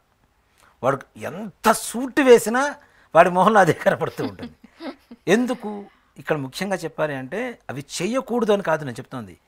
అవి చేసి వచ్చిన తర్వాత ఏదైతే వీడు చేయవలసినటువంటి దేవతారాధన ఏదైతే ఉందో, గాయత్రి మంత్ర జపం ఏదైతే ఉందో, అవి చేసుకోకపోవడం వల్లనే వీడి మొహంలో ప్రేత కళ, వీడి ఇంట్లో ఉండేటువంటి కళ హీనంగా ఉండడం, ఇంట్లో అనారోగ్యాలు ఎక్కువగా పాలవటం, భార్యాభర్తలు ఎక్కువగా విడిపోయి ఉండడం, పిల్లలు ఎటు కాకుండా పోవటం, మొండిగా తయారవటం, ఇవన్నీ కూడాను వీడు చేస్తున్నటువంటి, అంటే శాస్త్రం ఏం చెబుతుంటేనేనమ్మా, రాజా రాష్ట్రకృతం పాపం రాజపాపం పురోహిత అని చెప్పి శాస్త్రం చెబుతుంది. రాష్ట్రంలో ఉండేటువంటి ప్రజల పాపం అంతా కూడా రాజుగారు తీసుకుంటే, రాజుగారి పాపాన్ని పురోహితుడు తీసుకుంటున్నాడు. పురోహితము అంటే పురానికి హితము చేసేటువంటి వాడు, అంటే ఉండేటువంటి పట్టణం, నగరం, ఊరు ఏదైతే ఉందో ఆ ఊరికి మంచి చేసేటువంటి వాడు. హితము అంటే మంచి చేసేటువంటి వాడే పురోహితుడు. కానీ వీడు అందరి పాపాన్ని తీసుకున్న తర్వాత వీడు తట్టుకోగలడు అంటే ఎక్కడ తట్టుకుంటాడు అంటే, గాయత్రి మంత్రం ఏదైతే 1008 సార్లు ఉదయం, మధ్యాహ్నం, సాయంకాలం 3 పూట్ల సంధ్యావందనం చేసి గాయత్రి మంత్ర జపం చేస్తారో, ఎవరైతే శివుడికి అర్చన చేసుకొని, దేవతార్చన చేసుకొని నిత్యం తీర్థప్రసాదాలు స్వీకరిస్తాడో వాడికి ఇలాంటి ఏ రకమైనటువంటి దోషాలు అంటవు. అవి చేయకుండా మనం కేవలం ధనాపేక్షతోనే, డబ్బు సంపాదన కోసం మాత్రమే ఇవన్నీ చేసుకొచ్చి ఇంట్లో పెట్టుకున్న ఆ కళలన్నీ మన ఇంట్లో ఉంటాయి తప్పితే అసలు ఉండవలసినటువంటి కళలు మాత్రం ఉండవు. కాబట్టి కుమారులు, తండ్రి ఉన్నటువంటి కుమారులు ఎప్పుడు కూడా శ్మశానానికి వెళ్ళకూడదు. అలాగే శవానికి ఎదురు వెళ్ళకూడదు అని కూడా అంటారు కదా, అలా వెళ్ళకూడదా? వెళ్తే ఏమవుతుంది? ఎందుకు? దీంట్లో చెప్తాను. చాలామంది శ్మశానానికి, అంటే శవానికి ఎదురు వెళ్ళకూడదు అని చెప్పి చాలామంది చెప్తూ ఉంటారు. ఒక మాట చెప్పాలి అంటే, స్వప్న ఫలిని అని ఒక పుస్తకం ఒకటి ఉంటుంది, అలానే శకున ఫలిని అని చెప్పి ఒక పుస్తకం ఉంటుంది. దాంట్లో రాసిన వాటిల్లో ఏం చెప్పాడు అంటే, శవం ఎదురొస్తే శుభం జరుగుతుంది అంటాడు చాలామంది. ఇప్పుడు మనకేంటంటే మనం మైండ్లో కొన్ని ఫిక్స్ అయి ఉంటాం. శవం అంటే అమ్మో శవం, అవునా? అలా భయాలే ఎక్కువగా ఉంటాయి కదా. కానీ ఇక్కడ శవం ఎదురొస్తే తప్పు కాదు. ఎక్కడైతే ఈ శవంతో పాటు కుండ పట్టుకుని వెళ్తుంటారు కదా, ఒట్టి పొగ వస్తుంది కదా, అది అశుభం అవుతుంది. శవం అశుభం కాదు. ఆ శవంతో పాటు కుండ తీసుకుని వెళ్తారు కదా ఇంటి దగ్గర, నిప్పులు అంటించేసి ఒక కుండలో వేసుకొని దాని మీద మూత పెట్టుకొని తీసుకుని వెళ్తూ ఉంటారు. దాంట్లోంచి పొగ వస్తుంటుంది కదా, అది అశుభం. ఆరిపోయినటువంటి మంట అక్కడ ఉండేది, మంట ఉండదు, జ్వాల ఉండదు, కేవలం నిప్పులు ఉంటే నిప్పులోంచి వచ్చేటువంటి పొగ మాత్రమే ఉంటుంది. ఆరిపోయినటువంటి మంట, ఆరిపోయినటువంటి జ్యోతి ఏది కూడా శుభానికి సంకేతం కాదు కదా కదా. కాబట్టి అలా వెళ్ళడం అశుభం అనేది అక్కడ ప్రారంభమైంది. శవంతో పాటు ఇది ఉంటుంది కాబట్టి అది అశుభంగా పరిగణించడం అనేది జరుగుతూ ఉన్నది. కాబట్టి శవం ఇప్పుడు నిజంగా మాట చెప్పాలంటే పొగ వచ్చేంత కట్టెలు దాంట్లో పెట్టుకుని పోయేవాళ్ళు ఎవరూ లేరు. అది ఒక వ్యాన్లో పక్కన పెట్టేస్తున్నారు ఆ ముంతని. వాడు చేత్తో కూడా పట్టుకోవడాలి, చేత్తో ఆ శవాన్ని దాంట్లో వ్యాన్లో ఎక్కించేంత వరకు పట్టుకుంటున్నారు, ఆ తర్వాత పక్కన పెడుతున్నారు. అవునా? కాబట్టి అది అక్కడికి పోయిన తర్వాత మరలా విసురుకుంటున్నాడు ఆ పొగ కోసం. అసలు ఏంటి అంటే ఆ శవంతో పాటు ఇంటి దగ్గర ఏదైతే మనం హోమం చేస్తారు, ఓ మాట చెప్పాలి అంటే శవదహనం అనేది కూడా చాలా గొప్ప ప్రక్రియ అమ్మ. ఓ మాట చెప్పాలి అంటే గుండెల మీద చనిపోయినటువంటి వ్యక్తి గుండె మీద హవనం చేస్తారు దహనం చేసే ముందు. హిందూ ధర్మంలో ఈ ఎక్కువగా మా బ్రాహ్మణులు జరిగేటువంటి విధానంలో ఇది ఉంటుంది. నెయ్యి అక్కడ పిడక మీద కర్పూరం పెట్టి ఆవు నెయ్యితో హోమం చేస్తారు తప్పనిసరి. నవరంధ్రాల్లో తప్పనిసరిగా ఆవు నెయ్యి నింపుతారు. ఈ గంధం, ఇక చందపు చెక్కలు ఉంటాయి కదా, అవి వేస్తారు, బంగారం వేస్తారు, నవరత్నాలు వేస్తారు, పంచలోహాలు వేస్తారు. ఇవన్నీ వేసిన తర్వాతనే దహనం చేస్తారు తప్పనిసరిగా. ఇవన్నీ కూడాను ఏవైతే ఆ శవం ఉంటుందో ఆ శవం హృదయం మీద హోమాన్ని చేస్తారు. ఎంత గొప్ప ధర్మమో చూడండి మనకి. అంటే ఆవు నెయ్యితోనే శవదహనం చేయమని శాస్త్రం అది. ఇప్పుడు మనకి ఖరీదులు ఎక్కువైపోయి ఎంతసేపటికి పెట్రోలు, కిరోసిన్ ఇవి పోస్తున్నాం, కానీ ఆవు నెయ్యితోనే దహనం చేయాలి తప్పనిసరిగా. ఆవు నెయ్యితో చేస్తే వాటికి ఉండేటువంటి పవిత్రత కూడా వేరే ఉంటుంది. అస్థికలు తీసుకుంటాం కదా, అస్థికలకు ఉండేటువంటి పవిత్రత కూడా ఉంటుంది. దీంట్లో ఇంకొక సమస్య కూడా ఉంది. చాలామంది అస్థిక నిమజ్జనం అనేటువంటిది చేస్తూ ఉంటారు. అంటే చనిపోయిన తర్వాత అస్థికలు తీసేసుకుని 3వ రోజు కానీ 5వ రోజు కానీ 7వ రోజు కానీ 9వ రోజు కానీ చేస్తూ ఉంటారు. 10వ రోజు లోపల చేస్తూ ఉంటారు. దీన్ని చాలామంది కూడా ఏం చేస్తారు అంటే అస్థికలు కొన్ని ముంతలోకి ఎత్తుకొని అవి 2-3 ముంతల్లో పెట్టుకొని లాకర్లో పెట్టుకొని మేము కాశీ పోయేటప్పుడు తీసుకెళ్తాం. కొన్ని ఇక్కడ చేస్తాడు, ఎక్కడో కృష్ణానదిలోనో గోదావరిలోనో ఎక్కడో చోట చేస్తారు. కొన్ని మాత్రం తీసుకొని వెళ్ళి లాకర్లో పెట్టుకొని మేము కాశీ గంగలో కలుపుతామని చెప్తారు. అవునా? అది మహాపాపం. ఎందుకు? ఒక బాడీని కాల్చినప్పుడు బాడీలో పార్ట్స్ ఒక్కొక్క నదిలో కలుపుతానంటే ఎంతవరకు ధర్మం అది? అంటే చనిపోయిన వాళ్ళు చివరి కోరికగా అడుగుతారు కదా, మొత్తం తీసుకెళ్ళి 11 రోజుల లోపల కాశీలో వెళ్ళేసి కలిపేసిరా. 10 రోజుల లోపల కలిపితే ఒకే చోట కలపాలి అంతే. మొత్తం అస్థికలు తీసుకెళ్ళాలి కదా. ఇంకో సంగతి చెప్పనా, అస్థికలు తీసుకెళ్ళలేం కదా, తీసుకెళ్ళాలి తప్పనిసరిగా. అది ఎలా? భస్మం ఉంటుంది కదా, కాలిపోయిన భస్మం ఉంటుంది కదా, భస్మాన్ని కూడా బస్తాలోకి ఎత్తుకొని వరకు తీసుకుని వెళ్ళాలి. మొత్తం తీసుకెళ్ళి మొత్తం ఒక చోట కలిపితేనే అది అస్థిక నిమజ్జనం అవుతుంది, లేకపోతే కాదు. కొన్ని పార్ట్స్ ఒక చోట, కొన్ని పార్ట్స్ ఒక చోట కలిపితే అది ఆ బాడీ మొత్తం ఒక చోట ఎక్కడ ఉంటుంది? లేదు కదా. ఒక బాడీతో పుట్టినప్పుడు ఆ బాడీలో ఉండేటువంటి అవయవాలు మొత్తం చనిపోయిన తర్వాత ముక్కలు చేసేసి వేరే చోట కలుపుతానంటే ధర్మం అవుతుందా? కాదు కదా. కాబట్టి కలపగలిగితే కాశీలో మొత్తం కలిపేసండి ఒకటేసారి. అంతేగాని అది కూడాను మరలా ఈ ముంతల లోపల పెట్టేసిన తర్వాత గ్రహణం జరగకుండానే కలపాలి. మళ్ళీ అది కూడా గ్రహణం రాకూడదు. అస్థికల మీద ఈ గ్రహణానికి సంబంధించినటువంటి కిరణాలు ఎక్కడ కూడా పడకూడదు.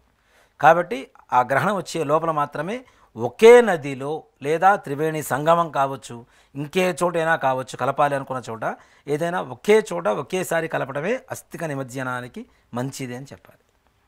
కానీ ఈ కాలంలో అందరూ ఏం చేస్తారు, ఒక దాంట్లో పెట్టి కొంచెం తీసుకెళ్ళి కాశీలో వేస్తారు. అది తప్పు, అది చాలా తప్పు. అసలు ఆచారం కాదు, అది లేదు, మధ్యలో వచ్చింది. కొంతమంది అలవాటు చేసి మా అమ్మగారి కాశీ అంటే ఇష్టం, కాశీలో నేను తీసుకెళ్ళి అస్థికలు కలుపుతాను, లేదా కాశీలో గంగా పవిత్రమైనది అక్కడ కలుపుతాను, ఇవన్నీ చెబుతూ ఉంటారు. అవన్నీ వట్టి మాటలు, పిచ్చి మాటలు. ఓ మాట చెప్పాలి అంటే అస్థికలు మొత్తం ఒకే చోట భస్మంతో సహితంగా మొత్తం నిమజ్జనం చేయాలి. చేస్తేనే అస్థిక నిమజ్జనం అవుతుంది, లేకపోతే కాదు.